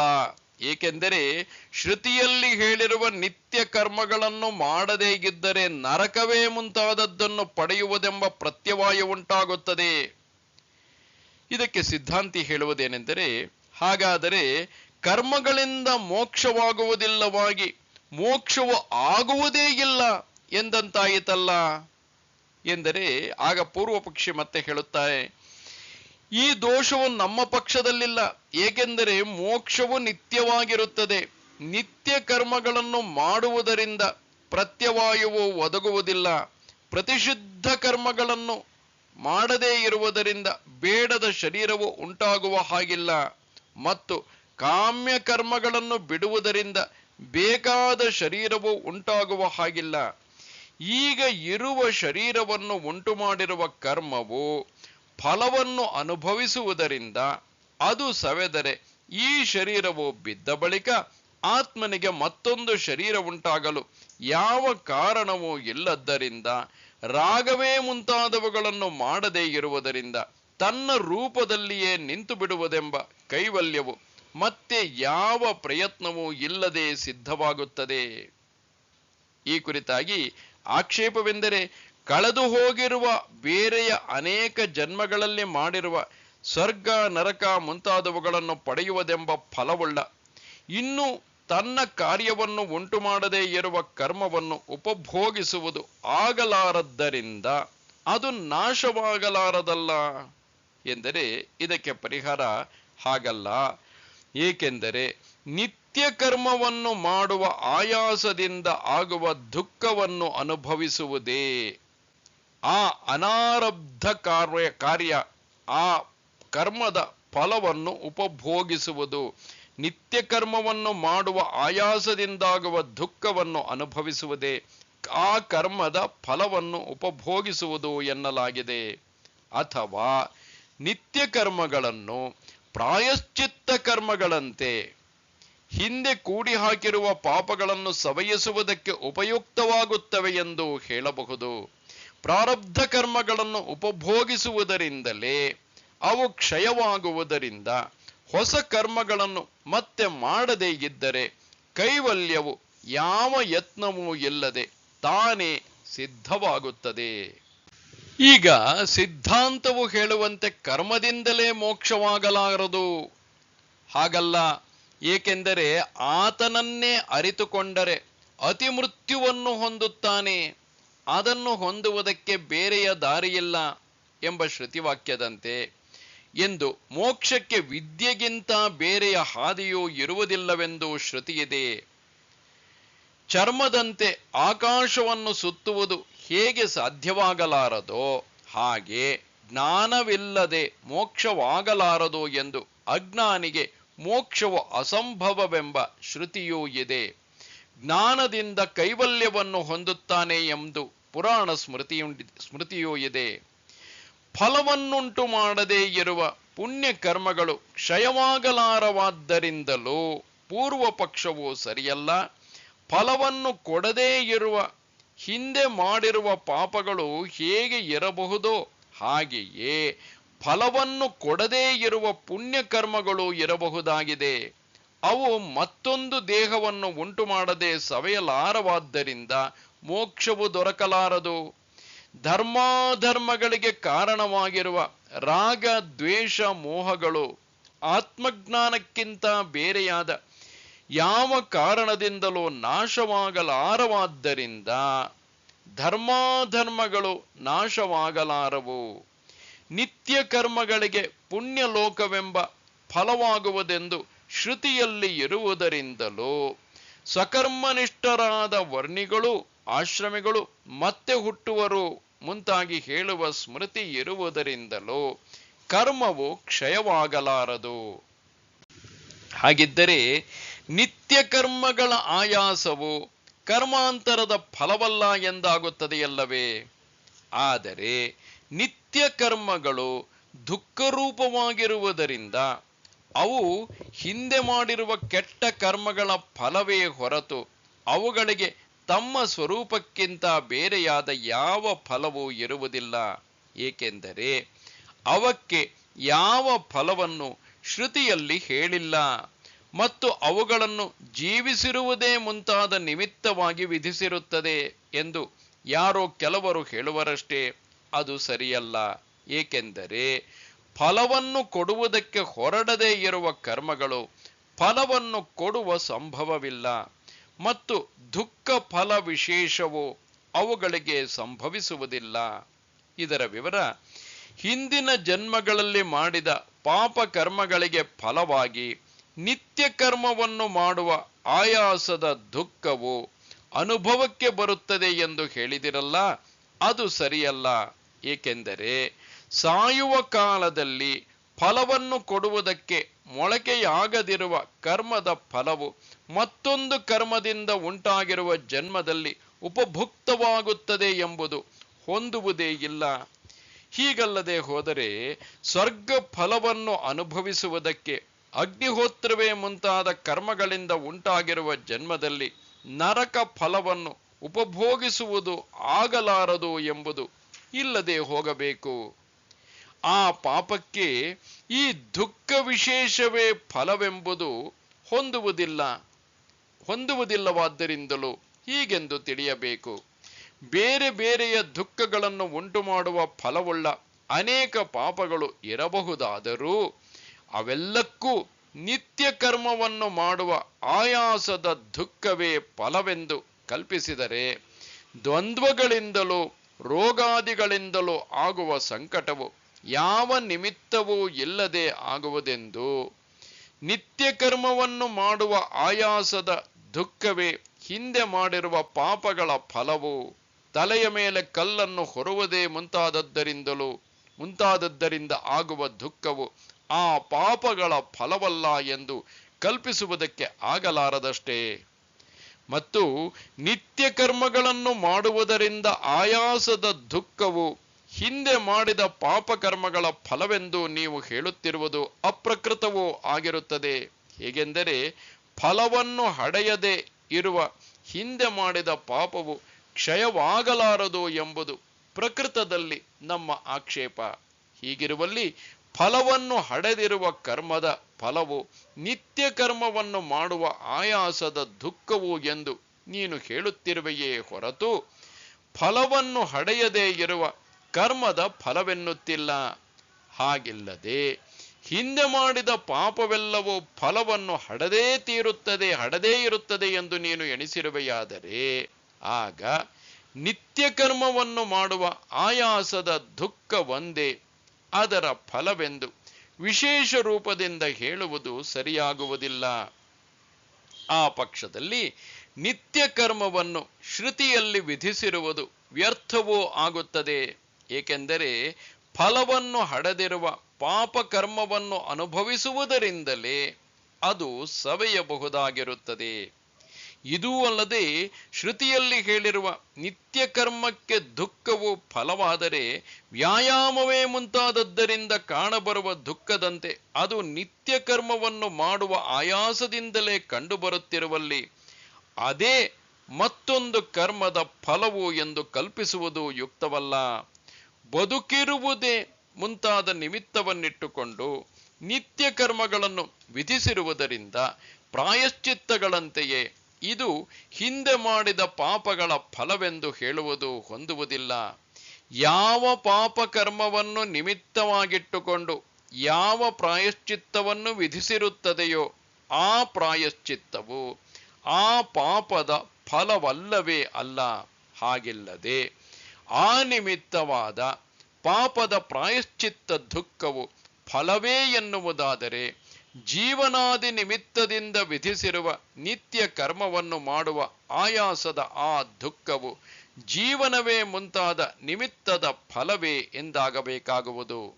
ಏಕೆಂದರೆ ಒಂದಾನೊಂದು ನಿಮಿತ್ತದಿಂದ ವಿಹಿತವಾಗಿರುವುದೆಂಬುದೇ ನಿತ್ಯ ಕರ್ಮ ಪ್ರಾಯಶ್ಚಿತ್ತ ಈ ಎರಡಕ್ಕೂ ಸಮಾನವಾಗಿರುತ್ತದೆ. ಇನ್ನೂ ಒಂದು ವಿಷಯ, ನಿತ್ಯ ಮತ್ತು ಕಾಮ್ಯ ಅಗ್ನಿಹೋತ್ರಾದಿಗಳನ್ನು ಮಾಡುವ ಆಯಾಸದ ದುಃಖವು ಸಮಾನವಾಗಿರುವುದರಿಂದ ನಿತ್ಯ ಕರ್ಮವನ್ನು ಮಾಡುವ ಆಯಾಸದ ದುಃಖವೇ ಹಿಂದೆ ಮಾಡಿದ ಪಾಪದ ಫಲವೇ ಹೊರತು ಕಾಮ್ಯವನ್ನು ಮಾಡುವ ಆಯಾಸದ ದುಃಖವಲ್ಲ ಎಂದು ಹೇಳುವುದಕ್ಕೆ ವಿಶೇಷವು ಯಾವುದೂ ಇಲ್ಲದಿರುವುದರಿಂದ ಅದು ಹಿಂದೆ ಮಾಡಿದ ಪಾಪದ ಫಲ ಎಂದಾಗಬೇಕಾಗುವುದು. ಹಾಗಾದರೆ ನಿತ್ಯ ಕರ್ಮಗಳಿಗೆ ಶ್ರುತಿಯಲ್ಲಿ ಫಲವನ್ನು ಹೇಳದೇ ಇರುವುದರಿಂದಲೂ ಅವನ್ನು ವಿಧಿಸಿರುವುದು ಬೇರೊಂದು ಬಗೆಯಿಂದ ಹೊಂದುವ ಹಾಗಿಲ್ಲವಾದ್ದರಿಂದಲೂ ನಿತ್ಯ ಕರ್ಮವನ್ನು ಮಾಡುವ ಆಯಾಸದ ದುಃಖವು ಹಿಂದೆ ಮಾಡಿದ ಪಾಪದ ಫಲವೂ ಎಂದು ಅರ್ಥಾಪತ್ತಿಯನ್ನು ಕಲ್ಪಿಸುವುದು ಹೊಂದಲಾರದು. ಹೀಗೆ ವಿಧಿಸಿರುವುದು ಬೇರೊಂದು ಬಗೆಯಲ್ಲಿ ಹೊಂದುವುದಿಲ್ಲವಾದ್ದರಿಂದ ಕರ್ಮವನ್ನು ಮಾಡುವ ಆಯಾಸದ ದುಃಖಕ್ಕಿಂತ ಬೇರೆಯಾದ ಫಲವೇ ನಿತ್ಯ ಕರ್ಮಗಳಿಗೆ ಇರುವುದೆಂದು ಅನುಮಾನ ಮಾಡಬೇಕಾಗಿರುವುದರಿಂದಲೂ ಪೂರ್ವ ಪಕ್ಷವು ಸರಿಯಲ್ಲ. ವಿರುದ್ಧವಾಗಿರುವುದರಿಂದಲೂ ಪೂರ್ವ ಪಕ್ಷವು ಸರಿಯಲ್ಲ. ನಿತ್ಯ ಕರ್ಮವನ್ನು ಮಾಡಿದರೆ ಮತ್ತೊಂದು ಕರ್ಮದ ಫಲವನ್ನು ಉಪಭೋಗಿಸಿದಂತಾಗುತ್ತದೆ ಎಂದು ಒಪ್ಪಿ ಅದೇ ಉಪಭೋಗವು ನಿತ್ಯ ಕರ್ಮದ ಫಲವೆಂದು, ನಿತ್ಯ ಕರ್ಮಕ್ಕೆ ಫಲವೇ ಇಲ್ಲವೆಂದೂ ಹೇಳಿರುವುದು ವಿರುದ್ಧವಾಗಿರುತ್ತದೆ. ಮತ್ತು ಕಾಮ್ಯಾಗ್ನಿಹೋತ್ರವೇ ಮುಂತಾದದ್ದನ್ನು ಮಾಡಿದರೆ, ನಿತ್ಯವಾದ ಅಗ್ನಿಹೋತ್ರವೇ ಮುಂತಾದದ್ದನ್ನು ತಂತ್ರದಿಂದ ಮಾಡಿದಂತೆ ಆಗುವುದರಿಂದ ಆ ನಿತ್ಯ ಕರ್ಮದ ಆಯಾಸದ ದುಃಖದಿಂದಲೇ ಕಾಮ್ಯಾಗ್ನಿಹೋತ್ರವೇ ಮುಂತಾದದ್ದರ ಫಲವು ಮುಗಿದು ಹೋಗಬೇಕಾದೀತು. ಏಕೆಂದರೆ ಅದು ಅದರ ಅಧೀನವಾಗಿರುತ್ತದೆ. ಹಾಗಿಲ್ಲದೆ ಕಾಮ್ಯಾಗ್ನಿಹೋತ್ರವೇ ಮುಂತಾದದ್ದಕ್ಕೆ ಸ್ವರ್ಗವೇ ಮುಂತಾದ ಬೇರೆಯೇ ಫಲವೇ ಆಗುವುದು ಎನ್ನುವುದಾದರೆ ಅದನ್ನು ಮಾಡುವ ಆಯಾಸದ ದುಃಖವು ಬೇರೆಯಾಗಬೇಕಾಗುವುದು. ಆದರೆ ಹಾಗಿಲ್ಲ. ಏಕೆಂದರೆ ಅದು ಬೇರೆ ಎನ್ನುವುದು ಕಂಡಿರುವ ಅನುಭವಕ್ಕೆ ವಿರುದ್ಧವಾಗುತ್ತದೆ. ಕಾಮ್ಯ ಕರ್ಮವನ್ನು ಮಾಡಿದ ಆಯಾಸದ ದುಃಖಕ್ಕಿಂತ ಕೇವಲ ನಿತ್ಯ ಕರ್ಮವನ್ನು ಮಾಡಿದ ಆಯಾಸದ ದುಃಖವು ಬೇರೆಯಾಗಿರುವುದು ಅನುಭವದಲ್ಲಿ ಕಂಡಿರುವುದಿಲ್ಲ. ಮತ್ತೊಂದು ವಿಷಯವೇನೆಂದರೆ, ಶಾಸ್ತ್ರದಲ್ಲಿ ವಿಧಿಸದೆಯೂ ಪ್ರತಿಷೇಧ ಮಾಡದೆಯೂ ಇರುವ ಕರ್ಮಕ್ಕೆ ಆ ಕಾಲದಲ್ಲಿಯೇ ಫಲವುಂಟಾಗುವುದೇ ಹೊರತು ಶಾಸ್ತ್ರದಲ್ಲಿ ವಿಹಿತವಾಗಿರುವ ಅಥವಾ ಪ್ರತಿಷಿದ್ಧವಾಗಿರುವ ಕರ್ಮಕ್ಕೆ ಆ ಕಾಲದಲ್ಲಿಯೇ ಫಲವುಂಟಾಗಲಾರದು. ಹಾಗೆ ಉಂಟಾಗುವುದಾದರೆ ಸ್ವರ್ಗಾದಿಗಳಲ್ಲಿಯೂ ಅದೃಷ್ಟ ಫಲವುಂಟಾಗುವುದೆಂಬ ಆಶೆಯಿಂದ ಜನರು ಉದ್ಯೋಗ ಮಾಡದೇ ಹೋಗಬೇಕಾದೀತು. ಎಲ್ಲವೂ ಕರ್ಮದ ಸ್ವರೂಪವುಳ್ಳದ್ದೆಂಬುದು ಸಮಾನವಾಗಿದ್ದರೂ ಅಗ್ನಿಹೋತ್ರವೇ ಮುಂತಾದ ನಿತ್ಯ ಕರ್ಮವು ಮಾತ್ರ ಅದನ್ನು ಮಾಡಿದ ಆಯಾಸದ ದುಃಖ ಮಾತ್ರದಿಂದಲೇ ಕ್ಷಯವಾಗುವುದೆಂತಲೂ, ಅಂಗವು ಇತಿ ಕರ್ತವ್ಯತೆಯು ಹೆಚ್ಚಾಗಿಲ್ಲದಿದ್ದರೂ ಕಾಮ್ಯಾದಿಗಳು ಅಧಿಕಾರಿಯು ಫಲವನ್ನು ಬಯಸುತ್ತಾನೆ ಎಂಬುದೊಂದರಿಂದಲೇ ಸ್ವರ್ಗವೇ ಮುಂತಾದ ಮಹಾಫಲವುಳ್ಳವಾಗಿರುವವು ಎಂತಲೂ ಕಲ್ಪಿಸುವುದಕ್ಕೆ ಆಗಲಾರದು. ಆದ್ದರಿಂದ ನಿತ್ಯ ಕರ್ಮಗಳಿಗೆ ಅದೃಷ್ಟ ಫಲವು ಇಲ್ಲವೆಂಬುದು ಎಂದಿಗೂ ಯುಕ್ತವಾಗುವುದಿಲ್ಲ. ಕರ್ಮವು ಅವಿದ್ಯಕವಾಗಿರುವುದರಿಂದ, ಮಾಡುವ ಯಾವುದೇ ಕರ್ಮವಾದರೂ ಅವಿದ್ಯಕವಾಗಿರುವುದರಿಂದ ಜ್ಞಾನದಿಂದಲೇ ಅವು ನಾಶವಾಗುತ್ತವೆ. ಆದ್ದರಿಂದಲೂ ಅವಿದ್ಯೆಯಿಂದ ಉಂಟಾಗಿರುವ ಕರ್ಮವು ಅದು ಒಳ್ಳೆಯದೇ ಆಗಿರಲಿ ಕೆಟ್ಟದ್ದೇ ಆಗಿರಲಿ ಅದಕ್ಕೆ ವಿದ್ಯೆಯೇ ಸ್ವಲ್ಪವೂ ಉಳಿಯದಂತೆ ನಾಶಪಡಿಸುವ ಕಾರಣವಾಗುವುದೇ ಹೊರತು ಬರಿಯ ನಿತ್ಯ ಕರ್ಮಗಳನ್ನು ಮಾಡುವುದು ಕಾರಣವಾಗಲಾರದು. ಯಾವ ಕರ್ಮವೇ ಆಗಲಿ ಅವಿದ್ಯಾ ಕಾಮಗಳೆಂಬ ಬೀಜದಿಂದ ಆಗಿರುತ್ತದೆ. ಆದ್ದರಿಂದಲೇ ಕರ್ಮವು ಅಜ್ಞಾನಿಗಳ ವಿಷಯವೆಂದು, ಸರ್ವಕರ್ಮ ಸನ್ಯಾಸ ಪೂರ್ವಕವಾದ ಜ್ಞಾನ ನಿಷ್ಠೆಯು ಜ್ಞಾನಿಗಳ ವಿಷಯವೆಂದು ಹಿಂದೆ ತೋರಿಸಿಕೊಟ್ಟಿರುತ್ತದೆ. ಅವರಿಬ್ಬರೂ ಅರಿಯರು. ಈತನು ಅವಿನಾಶಿ ಎಂದು ನಿತ್ಯನೆಂದು ಯಾವನು ಅರಿತುಕೊಳ್ಳುವನೋ, 2ನೇ ಅಧ್ಯಾಯದಲ್ಲಿ ಹೇಳಿರುವಂತೆ ಸಾಂಖ್ಯರಿಗೆ ಜ್ಞಾನಯೋಗದಿಂದ ಆಗುವ ನಿಷ್ಠೆ, ಯೋಗಿಗಳಿಗೆ ಕರ್ಮಯೋಗದಿಂದ ಆಗುವ ನಿಷ್ಠೆ. ಕರ್ಮದಲ್ಲಿ ಸಂಗವುಳ್ಳ ಅಜ್ಞರಿಗೆ ಬುದ್ಧಿಭೇದವನ್ನು ಮಾಡಬಾರದು. ಆದರೆ ತತ್ವವನ್ನು ಅರಿತವನು ಗುಣಗಳಲ್ಲಿ ಪ್ರವರ್ತಿಸುವವೆಂದು ತಿಳಿದು ಸಕ್ತನಾಗದೇ ಇರುತ್ತಾನೆ. ಇವೆಲ್ಲವನ್ನು 3ನೇ ಅಧ್ಯಾಯದಲ್ಲಿ ಹೇಳಲಾಗಿತ್ತು. ಸರ್ವಕರ್ಮಗಳನ್ನು ಮನಸ್ಸಿನಿಂದ ಸನ್ಯಾಸ ಮಾಡಿ ಕುಳಿತಿರುವನು, ತತ್ವವನ್ನು ಬಲ್ಲವನು, ನಾನು ಏನೂ ಮಾಡುತ್ತಿಲ್ಲ ಎಂದು ತಿಳಿದಿರುವನು. ಇವನ್ನು 5ನೇ ಅಧ್ಯಾಯದಲ್ಲಿ ಹೇಳಲಾಗಿತ್ತು. ಅರ್ಥವಶದಿಂದ ಅಜ್ಞನು ಮಾಡುತ್ತೇನೆಂದು ತಿಳಿದಿರುತ್ತಾನೆ ಎಂದಂತಾಯಿತು. ಆರುರುಕ್ಷುವಾದವನಿಗೆ ಕರ್ಮವು ಕಾರಣವು, ಆರೂಢನಾಗಿ ಯೋಗದಲ್ಲಿ ಇರುವವನಿಗೆ ಶ್ರಮವೇ ಕಾರಣವು ಎಂದು 6ನೇ ಅಧ್ಯಾಯದಲ್ಲಿ ಹೇಳಲಾಗಿತ್ತು. ಅಜ್ಞರಾದ 3 ಉದಾರರೇ, ಆದರೆ ಜ್ಞಾನಿಯು ನನ್ನ ಆತ್ಮನೇ ಎಂದು, ನನ್ನ ಮತವು ಎಂದು ಭಗವಂತ 7ನೇ ಅಧ್ಯಾಯದಲ್ಲಿ ಹೇಳಿದ್ದ. ಅಜ್ಞರಾದ ಕರ್ಮಿಗಳು ಕಾಮಕಾಮರಾದ್ದರಿಂದ ಹೋಗಿ ಬಂದು ಮಾಡುವ ಗತಿಯನ್ನು, ಪುನರ್ಜನ್ಮದ ಗತಿಯನ್ನು ಪಡೆಯುತ್ತಾರೆ ಎಂದು 9ನೇ ಅಧ್ಯಾಯದಲ್ಲಿ ಹೇಳಲಾಗಿತ್ತು. ಅನನ್ಯರಾಗಿ ನನ್ನನ್ನೇ ಚಿಂತಿಸುತ್ತಿರುವ ನಿತ್ಯಯುಕ್ತರು ಆಕಾಶದಂತೆ ಅಕಲ್ಮಷನಾಗಿರುವ ನನ್ನನ್ನೇ ಉಪಾಸನೆ ಮಾಡುತ್ತಾರೆ ಎಂದು ಇವೆಲ್ಲವನ್ನು 9ನೇ ಅಧ್ಯಾಯದಲ್ಲಿ ಹೇಳಲಾಗಿತ್ತು. ಅವರಿಗೆ ಆ ಬುದ್ಧಿಯೋಗವನ್ನು ಕೊಡುವೆನು, ಅದರಿಂದ ಅವರು ನನ್ನನ್ನು ಹೊಂದುವರು. ಹೀಗೆ 10ನೇ ಅಧ್ಯಾಯದಲ್ಲಿ ಹೇಳಿದ್ದಂತೆ ಆದ್ದರಿಂದ ಕರ್ಮಿಗಳಾದ ಅಗ್ನರು ಭಗವಂತನನ್ನು ಸೇರುವುದಿಲ್ಲ ಎಂದು ಹೇಳಿದಂತಾಯಿತು. ಭಗವತ್ಕರ್ಮವನ್ನು ಮಾಡುವ ಯುಕ್ತತಮರಾದರೋ ಅಗ್ನರಾದ ಕರ್ಮಿಗಳಿರುವರಲ್ಲ, ಅವರು ಮುಂದಕ್ಕೆ ಒಂದಕ್ಕಿಂತ ಒಂದು ಕಡಿಮೆ ಫಲವುಳ್ಳ ತ್ಯಾಗಾಂತವಾದ ಸಾಧನವುಳ್ಳವರು ಎಂದು 12ನೇ ಅಧ್ಯಾಯದಲ್ಲಿ ಹೇಳಲಾಗಿತ್ತು. ಆದರೆ ಅನಿರ್ದೇಶ್ಯವಾದ ಅಕ್ಷರವನ್ನು ಉಪಾಸನೆ ಮಾಡುವವರು ಯಾವ ಭೂತಗಳನ್ನೂ ದ್ವೇಷಿಸದೆ, ಅದೇ ಅಧ್ಯಾಯದಲ್ಲಿ ಹೇಳಿದಂತೆ ಎಂಬುದರಿಂದ ಹಿಡಿದು ಆ ಅಧ್ಯಾಯವು ಮುಗಿಯುವವರೆಗೂ ಹೇಳಿರುವ ಸಾಧನವುಳ್ಳವರು ಮತ್ತು ಕ್ಷೇತ್ರಾಧ್ಯಾಯವೇ ಮೊದಲಾದ 3 ಅಧ್ಯಾಯಗಳಲ್ಲಿ ಹೇಳಿರುವ ಸಾಧನವುಳ್ಳವರು, ಅಧಿಷ್ಠಾನವೇ ಮುಂತಾದ 5 ಕಾರಣಗಳಿಂದ ಆಗಿರುವ ಸರ್ವ ಕರ್ಮಗಳನ್ನು ಸನ್ಯಾಸ ಮಾಡಿ ಆತ್ಮನು ಒಬ್ಬನೇ, ಅವನು ಅಕರ್ತೃ ಎಂಬ ಜ್ಞಾನವನ್ನು ಹೊಂದಿ ಹೆಚ್ಚಿನ ಜ್ಞಾನ ನಿಷ್ಠೆಯಲ್ಲಿಯೇ ಎದ್ದುಕೊಂಡು ಭಗವಂತನ ತತ್ವವನ್ನು ಅರಿತುಕೊಂಡು ಪರಮಹಂಸ ಪರಿವ್ರಾಜಕರಾಗಿ ಭಗವಂತನ ಸ್ವರೂಪವಾಗಿರುವ ತಮ್ಮ ಆತ್ಮನ ಏಕತ್ವವನ್ನು ಶರಣು ಹೊಂದಿರುವವರೆಗೆ ಮಾತ್ರ ಅನಿಷ್ಟವೇ ಮುಂತಾದ 3 ಬಗೆಯ ಕರ್ಮ ಫಲವು ಆಗುವುದಿಲ್ಲ. ಮಿಕ್ಕ ಅಗ್ನರಾದ ಸನ್ಯಾಸಿಗಳಲ್ಲದ ಕರ್ಮಿಗಳಿಗೆ ಆಗಿಯೇ ತೀರುತ್ತದೆ. ಹೀಗೆಂಬ ಇದೇ ಗೀತಾಶಾಸ್ತ್ರದಲ್ಲಿ ಹೇಳಿರುವ ಕರ್ತವ್ಯ ಅಕರ್ತವ್ಯದ ವಿಂಗಡಣವು. ಈಗ ಕರ್ತೃತ್ವವು ಅವಿದ್ಯಕ ಗೌಣವಲ್ಲ, ಈ ವಿಚಾರದ ಕುರಿತಾಗಿ ಶಂಕರರು ಕೆಲವೊಂದಿಷ್ಟು ಸಂದೇಹಗಳನ್ನು ಪರಿಹರಿಸುತ್ತಿರುವರು. ಇಲ್ಲಿರುವ ಆಕ್ಷೇಪ, ಕರ್ಮವೆಲ್ಲವೂ ಅವಿದ್ಯೆಯಿಂದಲೇ ಆಗಿರುವುದೆಂಬುದು ಸಿದ್ಧವಾಗಿರುವುದಿಲ್ಲ. ಇದಕ್ಕೆ ಪರಿಹಾರ, ಹಾಗಲ್ಲ, ಬ್ರಹ್ಮಹತ್ಯವೇ ಮುಂತಾದವುಗಳಂತೆ ಎಲ್ಲವೂ ಅವಿದ್ಯಕವಾಗಿರಬಹುದಾಗಿದೆ. ನಿತ್ಯ ಕರ್ಮವು ಶಾಸ್ತ್ರದಿಂದಲೇ ತಿಳಿದು ಬರತಕ್ಕದ್ದೆಂಬುದು ನಿಜವೇ. ಆದರೂ ಅದು ಅಂದರೆ ನಿತ್ಯ ಕರ್ಮವು ಅವಿದ್ಯಾವಂತನಿಗೆ ಆಗಿರುತ್ತದೆ.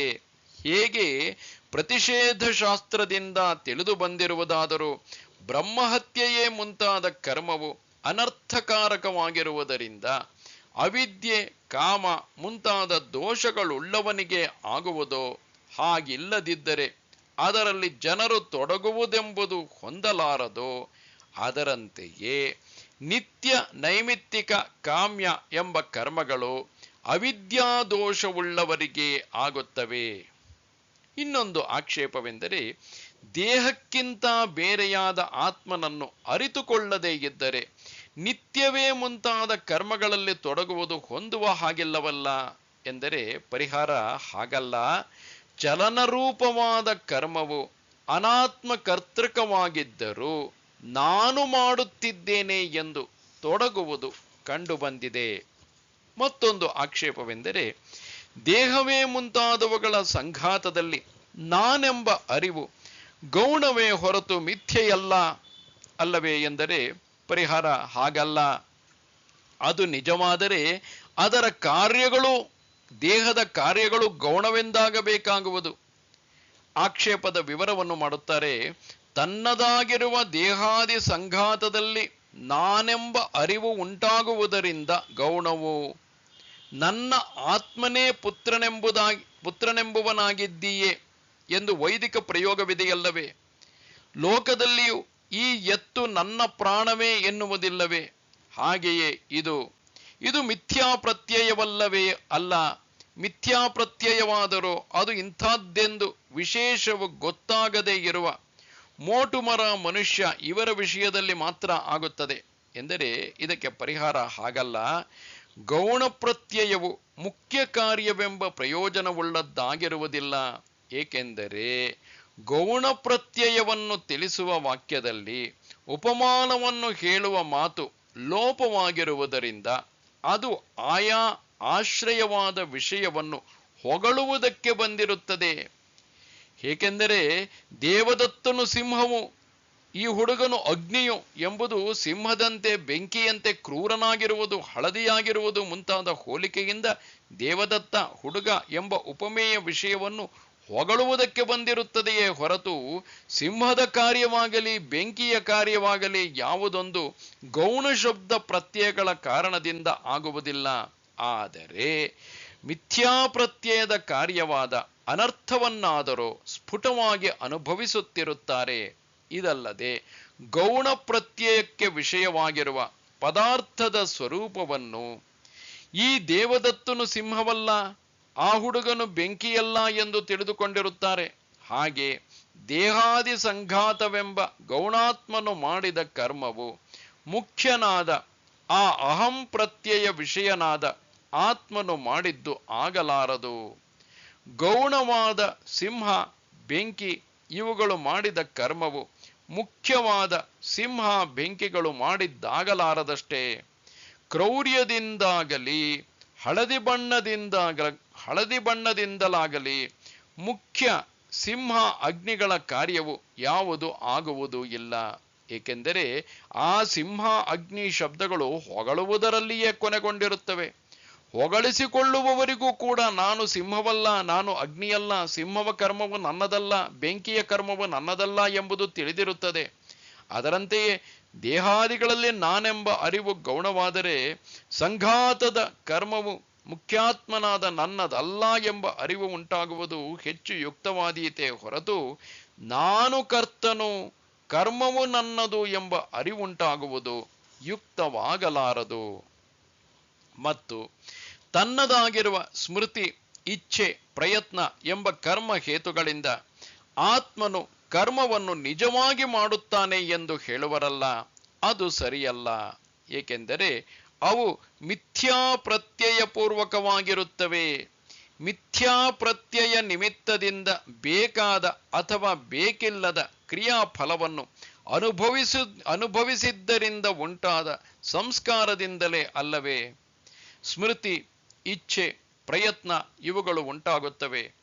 ಹೇಗೆ ಈ ಜನ್ಮದಲ್ಲಿ ದೇಹಾದಿ ಸಂಘಾತದಲ್ಲಿ ತಾನೆಂಬ ಅಭಿಮಾನ, ರಾಗ, ದ್ವೇಷ ಇವೇ ಮುಂತಾದವುಗಳಿಂದ ಧರ್ಮಾಧರ್ಮಗಳು ಅವುಗಳ ಫಲದ ಅನುಭವವು ಉಂಟಾಗುವವೋ, ಹಾಗೆಯೇ ಇದರ ಹಿಂದಿನ ಮತ್ತು ಅದಕ್ಕೂ ಹಿಂದಿನ ಜನ್ಮದಲ್ಲಿಯೂ ಆಗುವವಾದ್ದರಿಂದ ಅವಿದ್ಯಾಕೃತವಾದ ಸಂಸಾರವು ಹಿಂದಿನಿಂದಲೂ ಬಂದಿದೆಯೆಂದು ಮುಂದೆಯೂ ಬರುತ್ತಿರುವುದೆಂದು ಅನುಮಾನದಿಂದ ಊಹಿಸಬಹುದಾಗಿದೆ. ಆದ್ದರಿಂದಲೂ ಸರ್ವಕರ್ಮ ಸನ್ಯಾಸ ಸಹಿತವಾದ ಜ್ಞಾನ ನಿಷ್ಠೆಯಿಂದ ಸಂಸಾರವು ಅತ್ಯಂತವಾಗಿ ನಾಶವಾಗುತ್ತದೆ ಎಂದು ಏರ್ಪಡುತ್ತದೆ. ದೇಹಾಭಿಮಾನವು ಅವಿದ್ಯಾತ್ಮಕವಾಗಿರುವುದರಿಂದಲೂ ಅದು ಹೋದರೆ ದೇಹವೇ ಇಲ್ಲವಾಗುವುದರಿಂದ ಸಂಸಾರವು ಮುಂದೆ ಉಂಟಾಗಲಾರದು. ದೇಹಾದಿ ಸಂಘಾತದಲ್ಲಿ ತಾನೆಂಬ ಅಭಿಮಾನವು ಅವಿದ್ಯಾತ್ಮಕವಾಗಿರುತ್ತದೆ. ಲೋಕದಲ್ಲಿ ನಾನು ಎತ್ತು ಮುಂತಾದವುಗಳಿಗಿಂತ ಬೇರೆ ಮತ್ತು ಎತ್ತು ಮುಂತಾದವುಗಳು ನನಗಿಂತ ಬೇರೆ ಎಂದು ಅರಿತುಕೊಂಡವನು ಯಾವನೂ ಅದನ್ನು ತಾನೆಂದು ಬಗೆಯಲಾರನಷ್ಟೇ. ನಿಜವನ್ನು ಅರಿಯದವನಾದರೆ ಮೋಟು ಮರವನ್ನು ಮನುಷ್ಯನೆಂದುಕೊಳ್ಳುವಂತೆ ವಿವೇಕವಿಲ್ಲದ್ದರಿಂದ ದೇಹಾದಿಗಳ ಸಂಘಾತದಲ್ಲಿ ಅದೇ ತಾನೆಂಬ ತಿಳುವಳಿಕೆಯನ್ನು ಮಾಡಿಕೊಳ್ಳಬಹುದಾಗಿದೆ. ವಿಂಗಡಿಸಿ ಅರಿತುಕೊಂಡವನು ಮಾಡಿಕೊಳ್ಳಲಾರನು. ಇನ್ನು ಆತ್ಮನೇ ಪುತ್ರನೆಂಬುವನಾಗಿರುವೆ ಎಂದು ಮಗನಲ್ಲಿ ನಾನೆಂದು ಆಗುವ ಅರಿವು ಇದೆಯಲ್ಲ, ಅದಾದರೋ ಜನ್ಯ ಜನಕ ಸಂಬಂಧ ನಿಮಿತ್ತದಿಂದ ಆಗಿರುವ ಗೌಣ ಪ್ರತ್ಯಯವು ಗೌಣಾತ್ಮನಿಂದ ಮುಖ್ಯಾತ್ಮನ ಭೋಜನಾದಿಗಳಂತಹ ಕಾರ್ಯವನ್ನು ಮಾಡುವುದು ಆಗಲಾರದು. ಗೌಣ ಸಿಂಹಾಗ್ನಿಗಳಿಂದ ಮುಖ್ಯ ಸಿಂಹಾಗ್ನಿಗಳ ಕಾರ್ಯವನ್ನು ಹೇಗೆ ಮಾಡುವುದು ಆಗಲಾರದೋ ಹಾಗೆಯೇ ಇದು. ಇಲ್ಲಿ ಒಂದು ಆಕ್ಷೇಪವೆಂದರೆ, ಅದೃಷ್ಟವಾದ ಸ್ವರ್ಗಾದಿಗಳ ವಿಷಯದಲ್ಲಿ ಕರ್ಮವನ್ನು ವಿಧಿಸುವ ಶಾಸ್ತ್ರದ ಪ್ರಾಮಾಣ್ಯದಿಂದ ತಾನು ಮಾಡಬೇಕಾದದ್ದನ್ನು ಗೌಣವಾದ ದೇಹೇಂದ್ರಿಯಾದಿ ಆತ್ಮರು ಮಾಡಬಹುದಲ್ಲ ಎಂದರೆ ಅದಕ್ಕೆ ಪರಿಹಾರ ಹಾಗಲ್ಲ. ಏಕೆಂದರೆ ಅವು ಅವಿದ್ಯೆಯಿಂದ ಕಲ್ಪಿತವಾದ ಆತ್ಮರುಗಳಾಗಿವೆ. ದೇಹ, ಇಂದ್ರಿಯ ಮುಂತಾದವು ಗೌಣವಾದ ಆತ್ಮರುಗಳಲ್ಲ. ಮತ್ತೇನೆಂದರೆ ಅನಾತ್ಮಗಳಾಗಿರುವವಾಗಿದ್ದರೂ ಅವು ಮಿಥ್ಯಾಪ್ರತ್ಯಯದಿಂದಲೇ ಆತ್ಮನಾಗಿ ಮಾಡಲ್ಪಟ್ಟಿರುತ್ತವೆ. ಏಕೆಂದರೆ ಆ ಮಿಥ್ಯಾಪ್ರತ್ಯಯವಿದ್ದರೆ ಅವು ಇರುತ್ತವೆ ಮತ್ತು ಅದಿಲ್ಲದಿದ್ದರೆ ಇರುವುದಿಲ್ಲ. ಅವಿವೇಕಿಗಳಾದ ಬಾಲಕರಿಗೆ ಅಜ್ಞಾನವಿರುವ ಕಾಲದಲ್ಲಿ ನಾನು ಉದ್ದವಾಗಿದ್ದೇನೆ, ನಾನು ಬೆಳ್ಳಗಿದ್ದೇನೆ ಎಂದು ದೇಹವೇ ಮುಂತಾದವುಗಳ ಸಂಘಾತದಲ್ಲಿ ನಾನೆಂಬ ಅರಿವು ಉಂಟಾಗುತ್ತದೆ. ಆದರೆ ದೇಹಾದಿಗಳ ಸಂಘಾತಕ್ಕಿಂತ ನಾನು ಬೇರೆ ಎಂಬ ಅರಿವುಳ್ಳ ವಿವೇಕಿಗಳಿಗೆ ಆ ಕಾಲದಲ್ಲಿ ದೇಹಾದಿಗಳ ಸಂಘಾತದಲ್ಲಿ ನಾನೆಂಬ ಅರಿವು ಉಂಟಾಗುವುದಿಲ್ಲ. ಆದ್ದರಿಂದ ಮಿಥ್ಯಾ ಪ್ರತ್ಯಯವಿಲ್ಲದಾಗ ಇಲ್ಲದಿರುವುದರಿಂದ ಅದು ಅಂದರೆ ಆ ತಪ್ಪು ತಿಳುವಳಿಕೆಯಿಂದ ಆದದ್ದೇ ಹೊರತು ಗೌಣವಲ್ಲ. ವಿಶೇಷವೂ ಸಾಮಾನ್ಯವೂ ಬೇರೆ ಬೇರೆಯಾಗಿ ಗೊತ್ತಾಗಿರುವುದಾದರೆ ಮಾತ್ರ ಸಿಂಹ, ದೇವದತ್ತ ಅಥವಾ ಅಗ್ನಿ, ಹುಡುಗ ಇವುಗಳ ವಿಷಯದಲ್ಲಿ ಗೌಣ ಪ್ರತ್ಯಯವಾಗಲಿ ಅಥವಾ ಗೌಣ ಶಬ್ದ ಪ್ರಯೋಗವಾಗಲಿ ಆದೀತೆ ಹೊರತು ವಿಶೇಷ ಸಾಮಾನ್ಯಗಳು ಬೇರೆ ಬೇರೆಯಾಗಿ ಗೊತ್ತಾಗದಿರುವಲ್ಲಿ ಆಗಲಾರದು. ಇನ್ನು ಶ್ರುತಿ ಪ್ರಾಮಾಣ್ಯದಿಂದ ಮುಖ್ಯಾತ್ಮನ ಕಾರ್ಯವು ಗೌಣಾತ್ಮನಿಂದ ಮಾಡಲ್ಪಡುತ್ತದೆ ಎಂದಿರಲ್ಲ, ಅದು ಸರಿಯಲ್ಲ. ಏಕೆಂದರೆ ಶ್ರುತಿ ಪ್ರಾಮಾಣ್ಯವು ಅದೃಷ್ಟ ವಿಷಯಕವಾಗಿರುತ್ತದೆ. ಪ್ರತ್ಯಕ್ಷವೇ ಮುಂತಾದ ಪ್ರಮಾಣಗಳಿಗೆ ತೋರದ ವಿಷಯವಾದ ಅಗ್ನಿಹೋತ್ರವೇ ಮುಂತಾದ ಸಾಧ್ಯ ಸಾಧನಗಳ ಸಂಬಂಧದಿಂದ ಸಂಬಂಧದ ವಿಷಯದಲ್ಲಿ ಶ್ರುತಿಯು ಪ್ರಮಾಣವಾಗಿರುವುದೇ ಹೊರತು ಪ್ರತ್ಯಕ್ಷಾದಿಗಳಿಗೆ ವಿಷಯವಾದದ್ದರಲ್ಲಿ ಅಲ್ಲ. ಏಕೆಂದರೆ ಪ್ರಮಾಣವು ಮತ್ತೊಂದಕ್ಕೆ ಮತ್ತೊಂದಕ್ಕೆ ಕಾಣದಿರುವ ವಿಷಯವನ್ನೇ ತಿಳಿಸುತ್ತದೆ. ಆದ್ದರಿಂದ ದೇಹಾದಿಗಳ ಗುಂಪಿನಲ್ಲಿ ನಾನು ಎಂದು ಆಗುವ ಅರಿವು ಮಿಥ್ಯಾಜ್ಞಾನ ನಿಮಿತ್ತವಾಗಿ ಆಗುವುದೆಂದು ಕಂಡುಬಂದಿರುವಾಗ ಅದನ್ನು ಗೌಣವೆಂದು ಶ್ರುತಿಯ ಪ್ರಮಾಣದಿಂದ ಕಲ್ಪಿಸುವುದಕ್ಕೆ ಆಗಲಾರದು. ಬೆಂಕಿಯು ತಣ್ಣಗಿದೆಯೆಂದಾಗಲಿ ಬೆಳಗುವುದಿಲ್ಲವೆಂದಾಗಲಿ 100 ಶ್ರುತಿಗಳು ಹೇಳಿದರೂ ಪ್ರಮಾಣವಾಗುವುದು ಸಾಧ್ಯವೇ ಇಲ್ಲ. ಒಂದು ವೇಳೆ ಬೆಂಕಿಯು ತಣ್ಣಗಿದೆಯೆಂದಾಗಲಿ ಬೆಳಗುವುದಿಲ್ಲವೆಂದಾಗಲಿ ಶ್ರುತಿಯು ಹೇಳಿದರೆ ಆಗಲೂ ಶ್ರುತಿಗೆ ಬೇರೊಂದು ಅರ್ಥವೇ ವಿವಕ್ಷಿತವೆಂದು ಕಲ್ಪಿಸಬೇಕು. ಏಕೆಂದರೆ ಹಾಗಿಲ್ಲದಿದ್ದರೆ ಅದಕ್ಕೆ ಪ್ರಾಮಾಣ್ಯವೇ ಹೊಂದುಗಡೆಯಾಗುವುದಿಲ್ಲ. ಅಷ್ಟೇ ಹೊರತು ಬೇರೊಂದು ಪ್ರಮಾಣಕ್ಕೆ ವಿರುದ್ಧವಾಗಿ ಅಥವಾ ತನ್ನ ಮಾತಿಗೆ ವಿರುದ್ಧವಾಗಿ ಅರ್ಥವನ್ನು ಎಂದಿಗೂ ಕಲ್ಪಿಸಬಾರದು. ಈಗ ಕೆಲವೊಂದಿಷ್ಟು ಶಾಸ್ತ್ರ ಪ್ರಾಮಾಣ್ಯ ವಿಚಾರಗಳನ್ನು ಶಂಕರರು ವಿವರಿಸುತ್ತಿರುವರು. ಆಕ್ಷೇಪ: ಕರ್ಮವನ್ನು ಅವಿದ್ಯಾವಂತನಾಗಿರುವವನೇ ಮಾಡುವವನಾದ್ದರಿಂದ ಕರ್ತೃವಿಲ್ಲದಾಗ ಶ್ರುತಿಯು ಅಪ್ರಮಾಣವಾಗುವುದಲ್ಲ ಎಂದರೆ ಸಮಾಧಾನ ಹಾಗಲ್ಲ. ಏಕೆಂದರೆ ಆಗ ಅದಕ್ಕೆ ಬ್ರಹ್ಮವಿದ್ಯೆಯಲ್ಲಿ ಸಾರ್ಥಕ್ಯವಿರುತ್ತದೆ. ಮತ್ತೊಂದು ಆಕ್ಷೇಪ: ಕರ್ಮವನ್ನು ವಿಧಿಸುವ ಶ್ರುತಿಯಂತೆ ಬ್ರಹ್ಮವಿದ್ಯೆಯನ್ನು ತಿಳಿಸುವ ಶ್ರುತಿಯು ಅಪ್ರಮಾಣವಾಗಬೇಕಾಗುವುದಲ್ಲ ಎಂದರೆ ಸಮಾಧಾನ ಹಾಗಲ್ಲ. ಏಕೆಂದರೆ ಅದರ ಪ್ರಾಮಾಣ್ಯವನ್ನು ಬಾಧಿಸುವ ಪ್ರತ್ಯಯವೇ ಆಗುವ ಹಾಗಿಲ್ಲ. ಹೇಗೆ ಬ್ರಹ್ಮವಿದ್ಯೆಯನ್ನು ತಿಳಿಸುವ ಶ್ರುತಿಯಿಂದ ಆತ್ಮನನ್ನು ಅರಿತುಕೊಂಡರೆ ದೇಹವೇ ಮುಂತಾದವುಗಳ ಸಂಘಾತದಲ್ಲಿ ಉಂಟಾಗಿದ್ದ ನಾನೆಂಬ ಪ್ರತ್ಯಯವು ಬಾಧಿತವಾಗುವುದೋ, ಹಾಗೆ ಆತ್ಮನಲ್ಲಿಯೇ ಆತ್ಮನೆಂದು ಆದ ಅರಿವನ್ನು ಎಂದಿಗೂ ಯಾವ ಪ್ರತ್ಯಯದಿಂದಲೂ ಹೇಗೂ ಬಾಧಿಸುವುದಕ್ಕೆ ಆಗಲಾರದು. ಏಕೆಂದರೆ ಆ ಅರಿವು ಫಲಕ್ಕಿಂತ ಬೇರೆಯಾಗಿರುವುದಿಲ್ಲ. ಹೇಗೆ ಬೆಂಕಿಯು ಬಿಸಿಯಾಗಿ ಬೆಳಕಿನ ರೂಪವಾಗಿರುತ್ತದೆಯೋ ಹಾಗೆಯೇ ಇದು. ಹಾಗಾದರೆ ಕರ್ಮವಿಧಿ ಶ್ರುತಿಯು ಅಪ್ರಮಾಣವೇ ಎಂದಾಯಿತಲ್ಲ ಎನ್ನುವಂತಿಲ್ಲ. ಏಕೆಂದರೆ ಹಿಂದಿನ ಪ್ರವೃತ್ತಿಯನ್ನು ಕಳೆದು ಹಾಕಿ ಮುಂದಿನ ಹೊಸ ಪ್ರವೃತ್ತಿಯನ್ನು ಉಂಟು ಮಾಡುವುದು ಪ್ರತ್ಯಗಾತ್ಮನ ಕಡೆಗೆ ಹೋಗುವ ಪ್ರವೃತ್ತಿಯನ್ನು ಸ್ವೀಕರಿಸುವುದಕ್ಕೆ ಆಗಿರುತ್ತದೆ. ಉಪಾಯವು ಮಿಥ್ಯೆಯಾದರೂ ಉಪೇಯವಾದದ್ದು ಸತ್ಯವಾಗಿರುವುದರಿಂದ ಅದು ಸತ್ಯವೇ ಆಗುವುದು. ವಿಧಿಗೆ ಅಂಗವಾಗಿರುವ ಅರ್ಥವಾದಗಳು ಇದಕ್ಕೆ ಉದಾಹರಣೆ. ಲೋಕದಲ್ಲಿಯೂ ಹುಡುಗರು, ಹುಚ್ಚರು ಮುಂತಾದವರಿಗೆ ಹಾಲು ಮುಂತಾದದ್ದನ್ನು ಕುಡಿಸಬೇಕಾಗಿರುವಲ್ಲಿ ಜುಟ್ಟು ಬೆಳೆಯುತ್ತದೆ ಎಂದು ಮುಂತಾಗಿ ಹೇಳುವ ವಚನಕ್ಕೆ ಹೇಗೋ ಹಾಗೆಯೇ ಈ ವಚನಕ್ಕೂ ಪ್ರಾಮಾಣ್ಯವಿರುವುದು. ಮತ್ತು ಆತ್ಮಜ್ಞಾನವಾಗುವ ಮೊದಲು ದೇಹಾಭಿಮಾನದಿಂದ ಆಗಿರುವ ಪ್ರತ್ಯಕ್ಷವೇ ಮುಂತಾದವು ಪ್ರಮಾಣವಾಗಿರುವಂತೆಯೇ ಇನ್ನೊಂದು ಪ್ರಕಾರದಿಂದ ಅವಕ್ಕೆ ನೇರಾಗಿಯೇ ಪ್ರಾಮಾಣ್ಯವು ಸಿದ್ಧವಾಗಿರುತ್ತದೆ. ಆತ್ಮನಿಗೆ ಸನ್ನಿಧಿ ಮಾತ್ರದಿಂದಲೂ ಕೂಡ, ತನ್ನ ಇರುವಿಕೆಯಿಂದಲೂ ಕೂಡ ನಿಜವಾದ ಕರ್ತೃತ್ವವಿಲ್ಲ ಎಂಬುದನ್ನು ಇಲ್ಲಿ ಹೇಳುತ್ತಿರುವರು. ಆದರೆ ಕೆಲವರು ಹೀಗೆಂದು ಅಭಿಪ್ರಾಯ ಪಡುವರು: ಆತ್ಮನು ತಾನು ವ್ಯಾಪಾರವನ್ನು ಮಾಡದಿದ್ದರೂ ತನ್ನ ಸನ್ನಿಧಿಯಿಂದಲೇ, ಇರುವಿಕೆಯಿಂದಲೇ ಮಾಡುತ್ತಾನೆ. ಅದೇ ಆತ್ಮನ ಮುಖ್ಯವಾದ ಕರ್ತೃತ್ವವು. ಹೇಗೆ ಭಟರು ಯುದ್ಧ ಮಾಡುತ್ತಿರುವಲ್ಲಿ ರಾಜನು ತಾನೇ ಯುದ್ಧವನ್ನು ಮಾಡದಿದ್ದರೂ ಯುದ್ಧ ಮಾಡುತ್ತಿದ್ದಾನೆಂದು, ಗೆದ್ದವನೆಂದು, ಸೋತನೆಂದು ಅವನ ಸನ್ನಿಧಾನ ಮಾತ್ರದಿಂದ ಪ್ರಸಿದ್ಧವಾಗುವುದೋ, ಮತ್ತು ಹೇಗೆ ಸೇನಾಪತಿಯು ಮಾತಿನಿಂದಲೇ ಯುದ್ಧ ಮಾಡುತ್ತಿರುತ್ತಾನೋ, ಆದರೂ ಈ ಕ್ರಿಯಾಫಲದ ಸಂಬಂಧವು ರಾಜನಿಗೂ ಸೇನಾಪತಿಗೂ ಆಗುವುದು ಹೇಗೆ ಕಂಡುಬರುತ್ತದೆಯೋ, ಮತ್ತು ಹೇಗೆ ಋತ್ವಿಜರ ಕರ್ಮವು ಯಜಮಾನನದಾಗುವುದೋ, ಹಾಗೆಯೇ ದೇಹಾದಿಗಳ ಕರ್ಮವು ಆತ್ಮನದಾಗುತ್ತದೆ. ಏಕೆಂದರೆ ಫಲವು ಆತ್ಮನನ್ನೇ ಸೇರುತ್ತದೆ.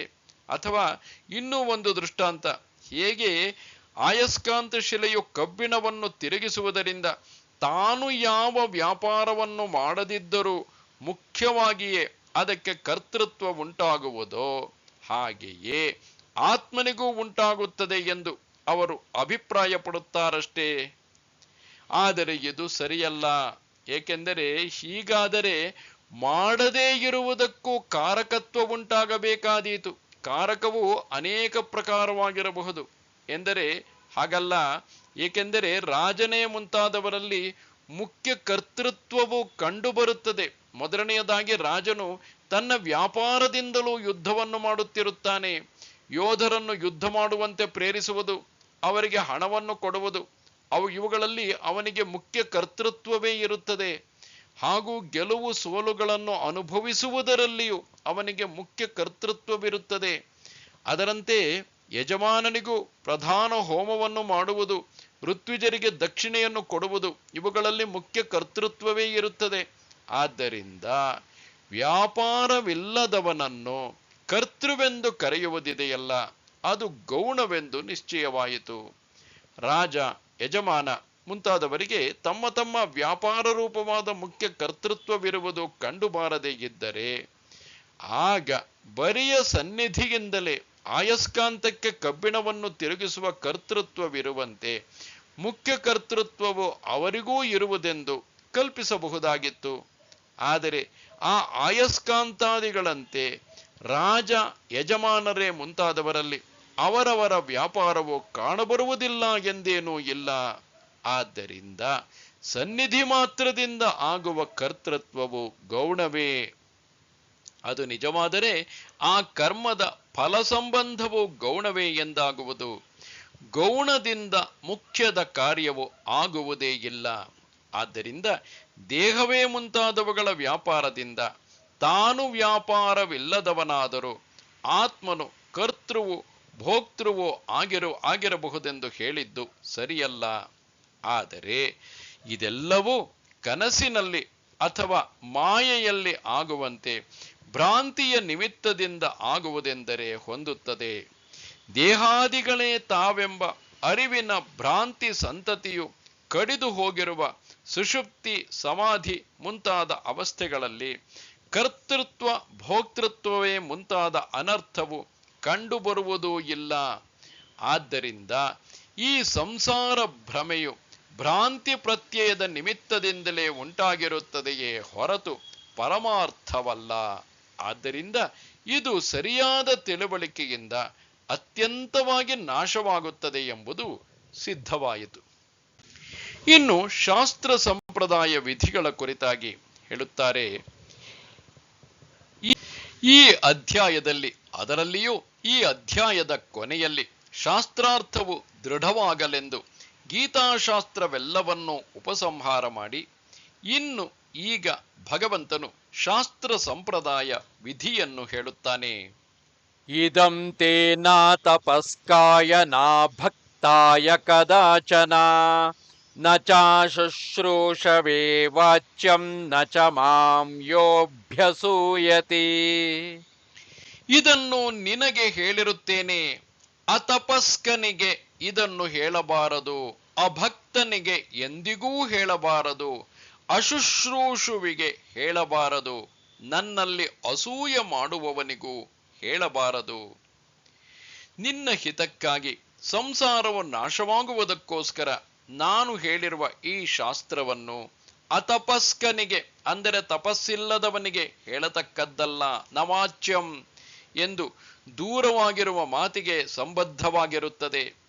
ತಪಸ್ವಿಯಾಗಿದ್ದರೂ ಅಭಕ್ತನಾಗಿದ್ದರೆ, ಗುರುವಿನಲ್ಲಿಯೂ ದೇವರಲ್ಲಿಯೂ ಭಕ್ತಿ ಇಲ್ಲದವನಿಗೆ ಯಾರಿಗೂ ಯಾವಾಗಲೂ ಯಾವ ಅವಸ್ಥೆಯಲ್ಲಿಯೂ ಹೇಳತಕ್ಕದ್ದಲ್ಲ. ಭಕ್ತನೂ ತಪಸ್ವಿಯೂ ಆಗಿದ್ದು ಯಾವನು ಶುಶ್ರೂಷುವಲ್ಲದೇ ಇರುವನೋ ಅವನಿಗೂ ಹೇಳತಕ್ಕದ್ದಲ್ಲ. ಮತ್ತು ಯಾವನು ವಾಸುದೇವನಾದ ನನ್ನನ್ನು ಪ್ರಾಕೃತನಾದ ಮನುಷ್ಯನೆಂದೆನಿಸಿ ಅಸೂಯೆ ಪಡುವನೋ, ನಾನು ಈಶ್ವರನೆಂಬುದನ್ನು ಅರಿಯದೆ ತನ್ನನ್ನೇ ತಾನು ಹೊಗಳಿಕೊಂಡನು ಎಂದು ಮುಂತಾಗಿ ದೋಷವನ್ನು ಹೊರಿಸಿ ನನ್ನ ಮಾತನ್ನು ತಾಳಲಾರದೆ ಇರುವನೋ ಅವನೂ ಇದಕ್ಕೆ ತಕ್ಕವನಲ್ಲ, ಅವನಿಗೂ ಹೇಳತಕ್ಕದ್ದಲ್ಲ. ಭಗವಂತನಲ್ಲಿ ಅಸೂಯೆ ಇಲ್ಲದವನಾಗಿ, ತಪಸ್ವಿಯಾಗಿ, ಭಕ್ತನಾಗಿ, ಶುಶ್ರೂಷವಾಗಿರುವವನಿಗೆ ಈ ಶಾಸ್ತ್ರವನ್ನು ಹೇಳಬೇಕು ಎಂದು ಅರ್ಥದ ಸಾಮರ್ಥ್ಯದಿಂದ ನಿಶ್ಚಯವಾಗುತ್ತದೆ. ಇಲ್ಲಿ ಮೇಧಾವಿಗೆ ಅಥವಾ ತಪಸ್ವಿಗೆ ಹೇಳಬೇಕು ಎಂದು ಇವೆರಡನ್ನು ವಿಕಲ್ಪಿಸಿ ಹೇಳಿರುವುದು ಕಂಡುಬರುವುದರಿಂದ ಶುಶ್ರೂಷಾ ಭಕ್ತಿಗಳಿಂದ ಕೂಡಿರುವ ತಪಸ್ವಿಗಾಗಲಿ ಅವುಗಳಿಂದೊಡಗೂಡಿದ ಮೇಧಾವಿಗಾಗಲಿ ಹೇಳಬೇಕು. ಶುಶ್ರೂಷೆಯು ಭಕ್ತಿಯು ಇಲ್ಲದ ತಪಸ್ವಿಗೇ ಆಗಲಿ ಮೇಧಾವಿಗೆ ಆಗಲಿ ಹೇಳಬಾರದು. ಭಗವಂತನಲ್ಲಿ ಅಸೂಯೆಯೆಂದೊಡಗೂಡಿದವನು ಸಮಸ್ತ ಗುಣಗಳು ಉಳ್ಳವನಾದರೂ ಹೇಳಬಾರದು. ಗುರು ಶುಶ್ರೂಷಾ ಭಕ್ತಿಗಳು ಉಳ್ಳವನಿಗೂ ಹೇಳಬೇಕು ಎಂಬುದೇ ಶಾಸ್ತ್ರವನ್ನು ಹೇಳುವ ಸಂಪ್ರದಾಯ ಕ್ರಮವು.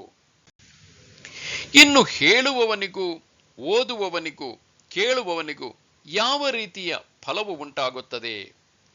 ಸಂಪ್ರದಾಯವನ್ನು, ಅಂದರೆ ಈ ಹಿಂದಿನ ಶ್ಲೋಕದಲ್ಲಿ ಹೇಳಿದ ಸಂಪ್ರದಾಯವನ್ನು ಮಾಡುವಾತನಿಗೆ ಫಲವನ್ನು ಈಗ ಭಗವಂತನು ಹೇಳುತ್ತಾನೆ. ಯಯಿಮಂ ಪರಮಂ ಗುಹ್ಯಂ ಮದ್ಭಕ್ತೇಷ್ವಭಿಧಾಸ್ಯತಿ ಭಕ್ತಿಂ ಮಯಿ ಪರಾಂ ಕೃತ್ವಾ ಮಾಮೇ ವೈಶ್ಯತ್ಯ ಸಂಶಯಃ. ಯಾವನು ಈ ಪರಮ ಗುಹ್ಯವಾದ ನನ್ನಲ್ಲಿ ಪರಭಕ್ತಿಯನ್ನು ಮಾಡಿ ನನ್ನ ಭಕ್ತನಲ್ಲಿ ಹೇಳುವನೋ ಅವನು ನನ್ನನ್ನೇ ಹೊಂದುತ್ತಾನೆ, ಇದರಲ್ಲಿ ಸಂಶಯವಿಲ್ಲ.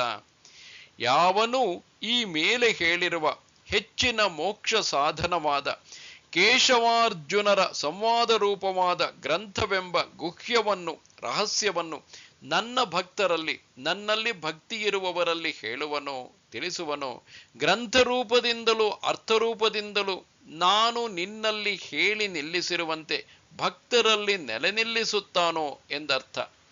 ಭಕ್ತಿಯನ್ನು ಇಲ್ಲಿ ಮತ್ತೊಮ್ಮೆ ತೆಗೆದುಕೊಂಡು ಹೇಳಿರುವುದರಿಂದ ಬರಿಯ ಭಕ್ತಿಯೊಂದರಿಂದಲೇ ಶಾಸ್ತ್ರವನ್ನು ಕೊಡುವುದಕ್ಕೆ ತಕ್ಕವನಾಗುತ್ತಾನೆ ಎಂದು ನಿಶ್ಚಯವಾಗುತ್ತದೆ.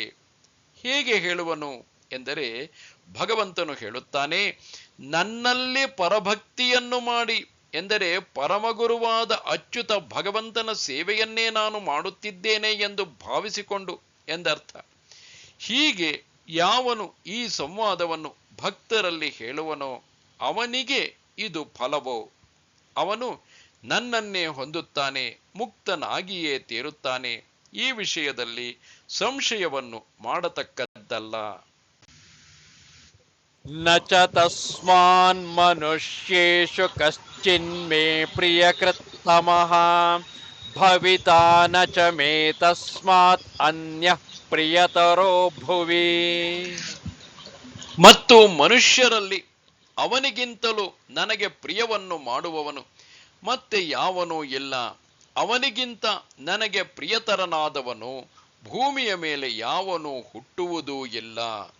ಮತ್ತು ಶಾಸ್ತ್ರವನ್ನು ಆ ಭಕ್ತರಿಗೆ ಹೇಳಿಕೊಡುವವನಿಗಿಂತಲೂ ಯಾವನೊಬ್ಬನು ಮನುಷ್ಯರಲ್ಲಿ, ಅಂದರೆ ಮನುಷ್ಯರೊಳಗೆ, ಮೇ ಅಥವಾ ಮಮ ನನಗೆ ಪ್ರಿಯಕೃತ್ತಮನು, ಹೆಚ್ಚು ಪ್ರಿಯವನ್ನು ಉಂಟು ಮಾಡುವವನು, ಈಗ ಇಲ್ಲವೇ ಇಲ್ಲ ಎಂದರ್ಥ. ಮುಂದಿನ ಕಾಲದಲ್ಲಿಯೂ ಪ್ರಿಯಕೃತ್ತಮನು, ಅದಕ್ಕಿಂತ ಹೆಚ್ಚಿನ ಪ್ರಿಯನು ಭೂಮಿಯಲ್ಲಿ, ಈ ಲೋಕದಲ್ಲಿ ಎರಡನೆಯವನು ಮತ್ತೊಬ್ಬನು ಇರಲಾರನು. ಅಧ್ಯೇಷ್ಯತೆ ಚ ಯಯಿಮಂ ಧರ್ಮ್ಯಂ ಸಂವಾದಮಾವಯೋಃ ಜ್ಞಾನಯಜ್ಞೇನ ತೇನಾಹಂ ಇಷ್ಟಸ್ಯಾಮಿತಿ ಮೇ ಮತಿಃ. ಈ ಧರ್ಮ್ಯವಾದ ನಮ್ಮ ಸಂವಾದವನ್ನು ಯಾವನು ಅಧ್ಯಯನ ಮಾಡುವನೋ ಅವನಿಂದ ನಾನು ಜ್ಞಾನಯಜ್ಞದಿಂದ ಇಷ್ಟವಾಗುವೆನು ಎಂದು ನನ್ನ ಮತಿಯು. ಇನ್ನು ಯಾವ ಈ ಧರ್ಮ್ಯವಾದ, ಅಂದರೆ ಧರ್ಮವನ್ನು ಬಿಟ್ಟು ಹೋಗದ ನಮ್ಮಿಬ್ಬರ ಸಂವಾದ ರೂಪವಾದ ಗ್ರಂಥವನ್ನು ಅಧ್ಯಯನ ಮಾಡುವನೋ, ಓದುವನೋ, ಅವನು ಇದನ್ನು ಮಾಡಿದಂತೆ ಆಗುವುದು.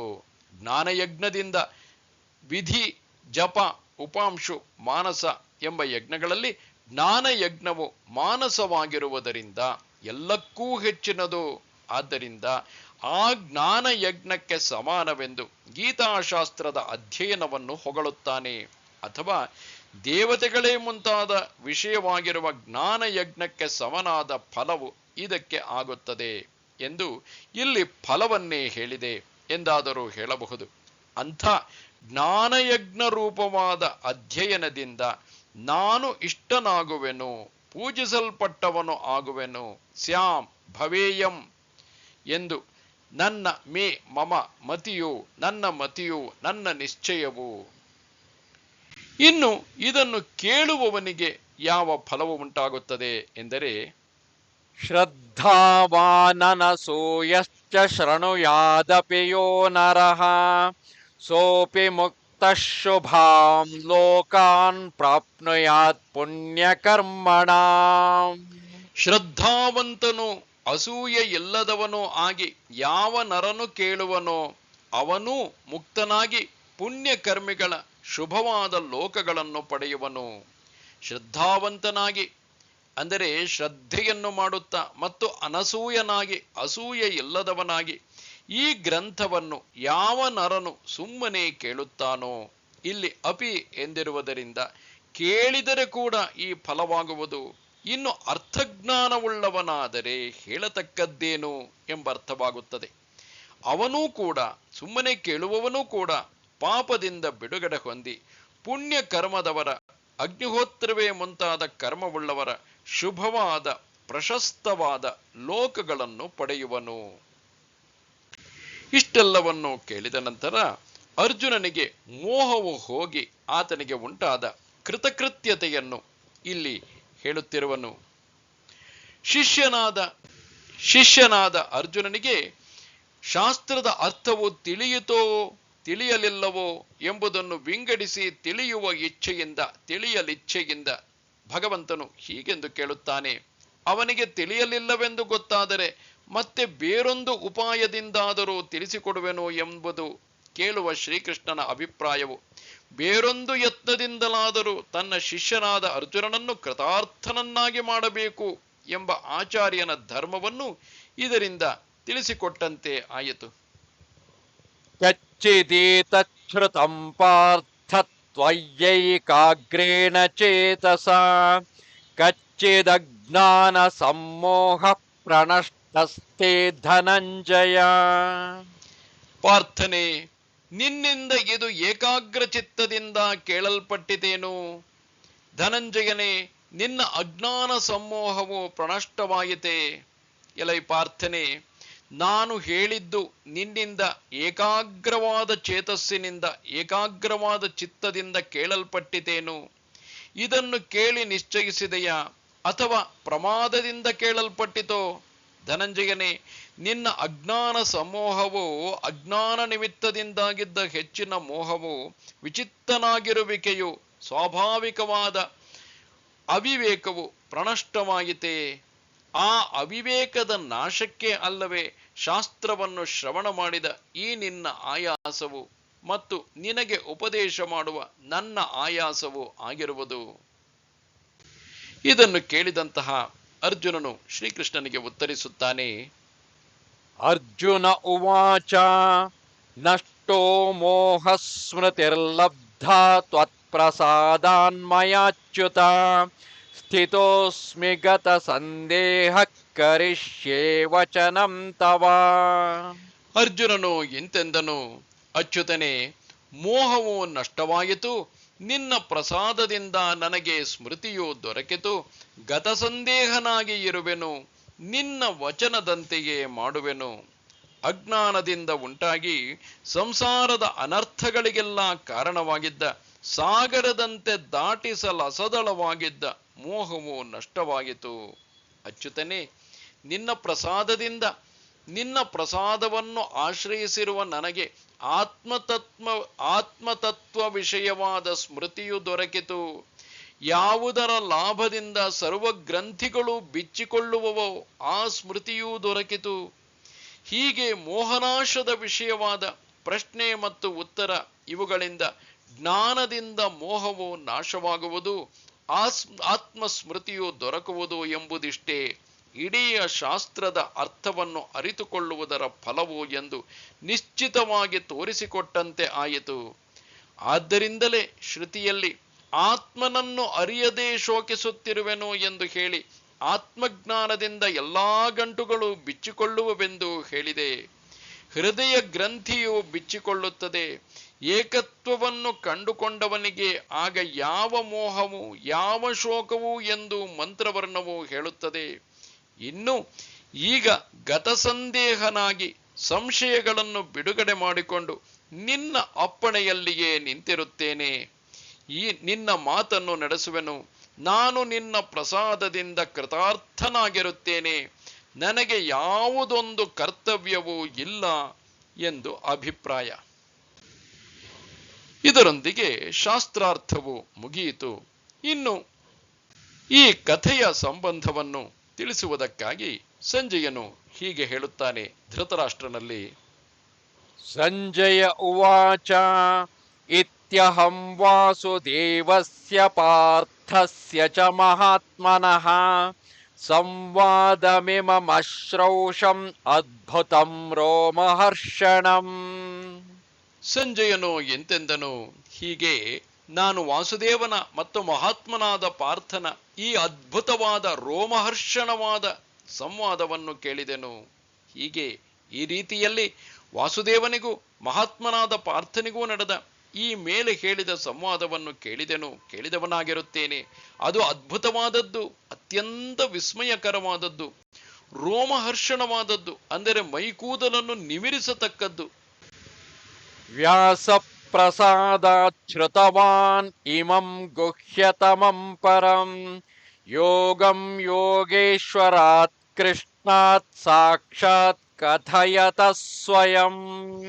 ವ್ಯಾಸಪ್ರಸಾದದಿಂದ ಈ ಗುಹ್ಯತಮವಾದ ಪರಯೋಗವನ್ನು ಯೋಗೇಶ್ವರನಾದ ಕೃಷ್ಣನು ಸಾಕ್ಷಾತ್ತಾಗಿ ತಾನೇ ಹೇಳಿದ್ದನ್ನು ಕೇಳಿದೆನು. ಅಂಥ ಈ ಯೋಗವನ್ನು ವ್ಯಾಸರ ಪ್ರಸಾದದಿಂದ ಅವರಿಂದ ಅಂದರೆ ವ್ಯಾಸರಿಂದ ದಿವ್ಯ ಚಕ್ಷುಸ್ಸನ್ನು ಪಡೆದು ಈ ಸಂವಾದವನ್ನು ಕೇಳಿದೆನು. ಸಂಜಯನು ಹೇಳಿಕೊಳ್ಳುತ್ತಿರುವನು.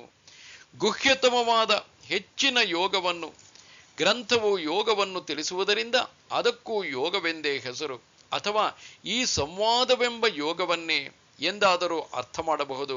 ಯೋಗೇಶ್ವರನಾದ ಕೃಷ್ಣನು ತಾನೇ ನೇರಾಗಿ ಹೇಳುತ್ತಿದ್ದ ಪರಂಪರೆಯಿಂದ ಹೇಳಿದ್ದನಲ್ಲ, ಅಂಥ ಯೋಗವನ್ನು ತಾನು ಕೇಳಿದೆನು. ರಾಜನ್ ಸಂಸ್ಮೃತ್ಯ ಸಂವಾದಮಿಮಮದ್ಭುತಂ ಕೇಶವಾರ್ಜುನಯೋಃ ಪುಣ್ಯಂ ಹೃಷ್ಯಾಮಿ ಚ ಮುಹುರ್ಮುಹುಃ. ರಾಜನೇ, ಕೇಶವಾರ್ಜುನರ ಈ ಅದ್ಭುತವಾದ ಪುಣ್ಯ ಸಂವಾದವನ್ನು ನೆನೆಸಿಕೊಂಡು ಮತ್ತೆ ಮತ್ತೆ ಹರ್ಷಗೊಳ್ಳುತ್ತಿದ್ದೇನೆ. ಎಲೈ ರಾಜನೇ, ಧೃತರಾಷ್ಟ್ರ ರಾಜನೇ, ಈ ಕೇಶವಾರ್ಜುನರ ಅದ್ಭುತವಾದ ಪುಣ್ಯವಾದ ಕೇಳಿದ ಮಾತ್ರದಿಂದ ಪಾಪವನ್ನು ತೊಲಗಿಸುವ ಸಂವಾದವನ್ನು ನೆನೆದು ಮತ್ತೆ ಮತ್ತೆ ಪ್ರತಿಕ್ಷಣವೂ ನನಗೆ ರೋಮಾಂಚವಾಗುತ್ತಿದೆ. ತಚ್ಚ ಸಂಸ್ಮೃತ್ಯ ಸಂಸ್ಮೃತ್ಯ ರೂಪಮತ್ಯದ್ಭುತಂ ಹರೇಃ ವಿಸ್ಮಯೋ ಮೇ ಮಹಾನ್ ರಾಜಾನ್ ಹೃಷ್ಯಾಮಿ ಚ ಪುನಃ ಪುನಃ. ಮತ್ತು ಆ ಹರಿಯ ಅದ್ಭುತವಾದ ರೂಪವನ್ನು ನೆನೆದು ನನಗೆ ಮಹಾವಿಸ್ಮಯವಾಗುತ್ತಿದೆ. ಮತ್ತೆ ಮತ್ತೆ ಹರ್ಷಗೊಳ್ಳುತ್ತಿರುತ್ತೇನೆ. ಆ ಹರಿಯ ಅತ್ಯದ್ಭುತವಾದ ರೂಪವನ್ನು, ವಿಶ್ವರೂಪವನ್ನು ನೆನೆದು ಎಲೈ ರಾಜನೇ, ಧೃತರಾಷ್ಟ್ರ ರಾಜನೇ, ನನಗೆ ಮಹಾವಿಸ್ಮಯವಾಗುತ್ತಿದೆ, ಮತ್ತೆ ಮತ್ತೆ ರೋಮಾಂಚನವಾಗುತ್ತಿದೆ. ಹೆಚ್ಚು ಹೇಳಿದ್ದರಿಂದೇನು?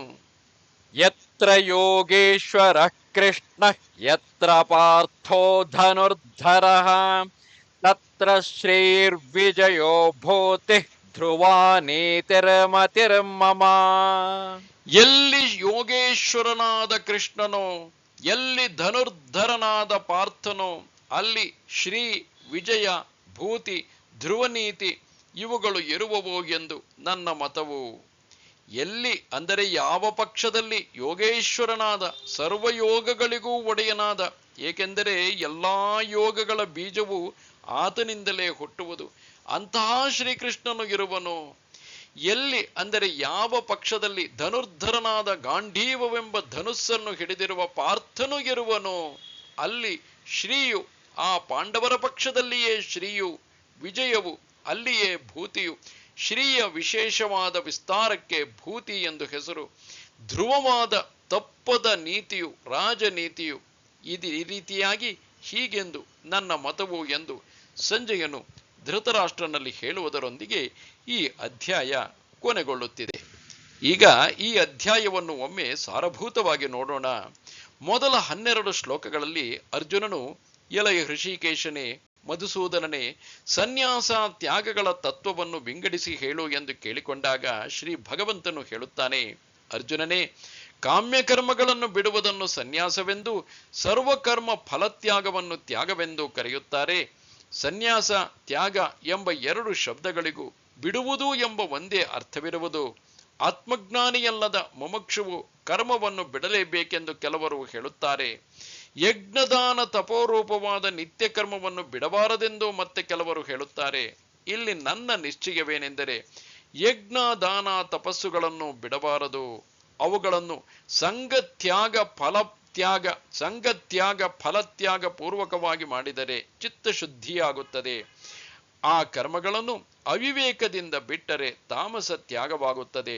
ಅವು ಕ್ಲೇಶದಾಯಕವೆಂದು ಬಿಟ್ಟರೆ ರಾಜಸ ತ್ಯಾಗವಾಗುತ್ತದೆ. ಅವುಗಳನ್ನು ಮಾಡುತ್ತಾ ಸಂಘ ಫಲಗಳನ್ನು ಬಿಟ್ಟರೆ ಸಾತ್ವಿಕ ತ್ಯಾಗವಾಗುತ್ತದೆ. ಸಾತ್ವಿಕನಾದವನು ಕೆಟ್ಟ ಕರ್ಮವನ್ನು ಹಾಗೆ ಮಾಡದೆ ಒಳ್ಳೆಯದಕ್ಕೆ ಅಂಟಿಕೊಳ್ಳದೆ ಇರುವನು. ಈ ಸಾತ್ವಿಕ ತ್ಯಾಗವನ್ನು ಮಾಡಿದವನು ಕ್ರಮಕ್ರಮವಾಗಿ ಜ್ಞಾನವನ್ನು ಹೊಂದುತ್ತಾನೆ. ದೇಹಾಭಿಮಾನಿಯಾದವನಿಗೆ ಸಂಪೂರ್ಣವಾಗಿ ಕರ್ಮತ್ಯಾಗ ಮಾಡುವುದು ಅಶಕ್ಯವಾದ್ದರಿಂದ ಸಾತ್ವಿಕ ತ್ಯಾಗಿಯೇ ನಿಜವಾದ ತ್ಯಾಗಿ ಎನಿಸುತ್ತಾನೆ. ಏಕೆಂದರೆ ಅವನಿಗೆ ಜ್ಞಾನವು ಬಂದ ಬಳಿಕ ಪರಮಾರ್ಥ ಸನ್ಯಾಸವು ದೊರಕಿ ಅನಿಷ್ಟ, ಇಷ್ಟ, ಮಿಶ್ರ ಎಂಬ 3 ಬಗೆಯ ಕರ್ಮ ಫಲಗಳು ಒಂದಿಷ್ಟು ಅಂಟದೆ ಹೋಗುತ್ತವೆ. ಮುಂದೆ ಶ್ಲೋಕ 13ರಿಂದ 17ರವರೆಗೆ ಯಾವ ಕರ್ಮಕ್ಕಾದರೂ ಶರೀರ, ಕರ್ತೃ, ಕರಣ, ಪ್ರಾಣ ವ್ಯಾಪಾರ, ದೈವ ಇವ 5 ಕಾರಣವಾಗಿರುತ್ತವೆ. ಆತ್ಮನು ಶುದ್ಧವಾಗಿ ಅಸಂಗನಾಗಿರುವುದರಿಂದ ಅವನಿಗೆ ಕರ್ಮದ ಸಂಬಂಧವು ಇರುವುದೇ ಇಲ್ಲ. ಅಜ್ಞನು ಇದನ್ನು ಅರಿಯನು. ಆದರೆ ಅಹಂಕಾರವನ್ನು ಮೀರಿದ ಜ್ಞಾನಿಯು ಇದನ್ನು ಅರಿತಿರುವವನಾದ್ದರಿಂದ ಅವನು ವ್ಯವಹಾರ ದೃಷ್ಟಿಯಿಂದ ಯಾವ ಕರ್ಮವನ್ನು ಮಾಡಿದರೂ ಅವನಿಗೆ ಲೇಪವಾಗುವುದಿಲ್ಲ. ಆದ್ದರಿಂದಲೇ ಅವನಿಗೆ ಕರ್ಮ ಬಂಧ ಇರುವುದಿಲ್ಲ. ಇನ್ನು ಶ್ಲೋಕ 18ರಿಂದ 39ರವರೆಗೆ ಕರ್ಮಕ್ಕೆ ಜ್ಞಾತೃ, ಜ್ಞೇಯ, ಜ್ಞಾನ, ಕರ್ತೃ, ಕರ್ಮ, ಕರಣ ಎಂಬ ತ್ರಿಪುಟಿಯ ಅರಿವು ಅತ್ಯವಶ್ಯ. ಜ್ಞಾನವಾಗಲಿ, ಕರ್ಮವಾಗಲಿ, ಕರ್ತೃವಾಗಲಿ ತ್ರಿಗುಣಾತ್ಮಕವಾಗಿರುವುದರಿಂದ ವಿವೇಕಿಯಾದವನು ಸಾತ್ವಿಕ ಜ್ಞಾನವನ್ನು ಪಡೆದು ಸಾತ್ವಿಕ ಕರ್ತೃವಾಗಿ ಸಾತ್ವಿಕ ಕರ್ಮವನ್ನೇ ಮಾಡಬೇಕು. ಎಲ್ಲೆಲ್ಲಿಯೂ ಒಬ್ಬ ಪರಮೇಶ್ವರನೇ ಇರುವನು ಎಂಬುದು ಸಾತ್ವಿಕ ಜ್ಞಾನವು. ಸಂಘವಿಲ್ಲದೆ, ಅಹಂಕಾರವಿಲ್ಲದೆ ಧೃತ್ಯುತ್ಸಾಹಗಳಿಂದ ಕೂಡಿರುವವನು ಸಾತ್ವಿಕ ಕರ್ತೃವು. ಸಂಘವಿಲ್ಲದೆ, ಫಲಾಸಕ್ತಿಯಿಲ್ಲದೆ, ರಾಗದ್ವೇಷಗಳಿಲ್ಲದೆ ಮಾಡುವುದು ಸಾತ್ವಿಕ ಕರ್ಮವು. ಇದರಂತೆ ಬುದ್ಧಿ, ಧೃತಿ ಇವುಗಳು ಸಾತ್ವಿಕವಾಗಿರಬೇಕು. ತಾನು ಬಯಸುವ ಸುಖವು ಸಾತ್ವಿಕವಾಗಿರಬೇಕು. ಪ್ರವೃತ್ತಿ ನಿವೃತ್ತಿಗಳು, ಕಾರ್ಯ ಅಕಾರ್ಯಗಳು, ಭಯಗಳು ಇವನ್ನು ವಿಂಗಡಿಸಿ ಅರಿಯಬಲ್ಲ ಬುದ್ಧಿಯು ಸಾತ್ವಿಕವು. ಮನಃ ಪ್ರಾಣೇಂದ್ರಿಯಗಳ ವ್ಯಾಪಾರವನ್ನು ತಪ್ಪದೆ ಯೋಗದಿಂದ ಹಿಡಿತದಲ್ಲಿ ಇಟ್ಟುಕೊಂಡಿರುವ ಧೃತಿಯು ಸಾತ್ವಿಕವು. ಮೊದಮೊದಲು ದುಃಖವಾಗಿ ತೋರಿ ಕೊನೆಗೆ ಆನಂದವಾಗಿ ನಿಲ್ಲುವ ಅಭ್ಯಾಸದಿಂದಲೇ ದೊರಕುವ ಮನಃ ಪ್ರಸನ್ನತೆಯ ಸುಖವೇ ಸಾತ್ವಿಕವು. ಅಂತೂ ಮನುಷ್ಯನು ತನ್ನ ಶರೀರ, ಕರಣ, ಹೊರಗಿನ ವಿಷಯ ಇವೆಲ್ಲವೂ ತ್ರಿಗುಣಾತ್ಮಕವಾಗಿರುವವೆಂದು, ತ್ರಿಗುಣಗಳಲ್ಲಿ ಅಡಕವಾಗದ್ದೇ ಈ ಲೋಕದಲ್ಲಿ ಇಲ್ಲವೆಂದು ನಂಬಿ ಸಾತ್ವಿಕವಾದದ್ದನ್ನೇ ಅವಲಂಬಿಸುವುದಕ್ಕೆ ಹವಣಿಸುತ್ತಿರಬೇಕು.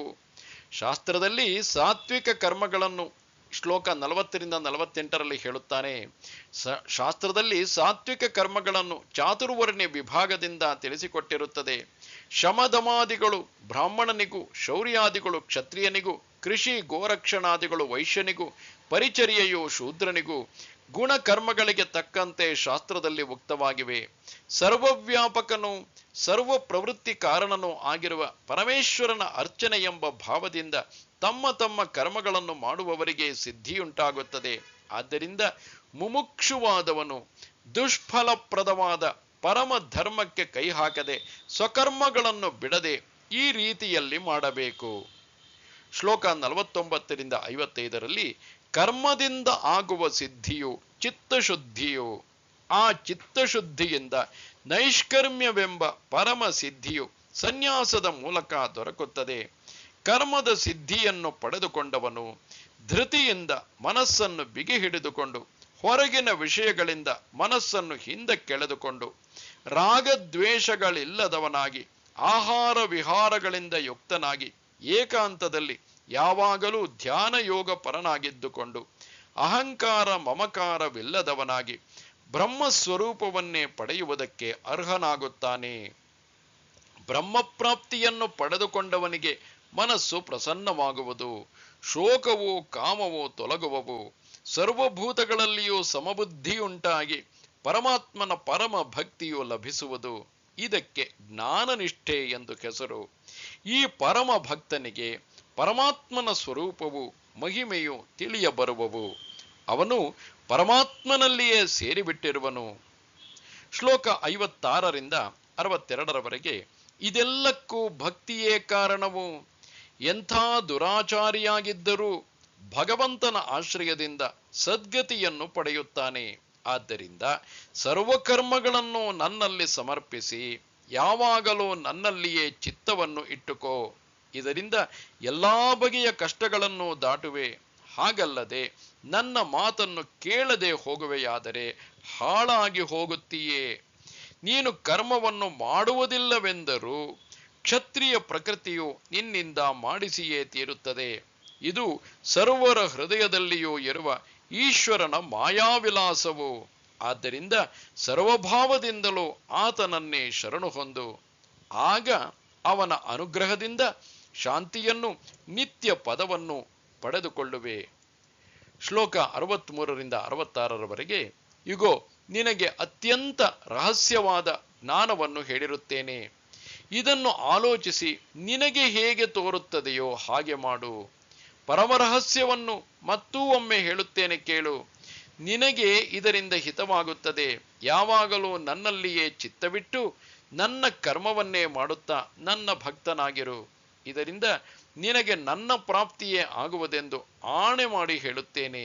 ಸರ್ವಕರ್ಮಗಳನ್ನು ಸನ್ಯಾಸ ಮಾಡಿ ನನ್ನೊಬ್ಬನನ್ನೇ ಶರಣು ಹೊಂದು. ನಾನು ನಿನ್ನನ್ನು ಸರ್ವ ಪಾಪಗಳಿಂದಲೂ ಬಿಡುಗಡೆ ಮಾಡಿಸುವೆನು, ಶೋಕಿಸಬೇಡ. ಶ್ಲೋಕ 67 ಅರ್ಜುನ, ಈ ಶಾಸ್ತ್ರವನ್ನು ತಪಸ್ಸು ಮಾಡದವನಿಗಾಗಲಿ, ಭಕ್ತನಲ್ಲದವನಿಗಾಗಲಿ, ಗುರು ಶುಶ್ರೂಷೆಯನ್ನು ಮಾಡದಿರುವವನಿಗಾಗಲಿ ಹೇಳದಿರು.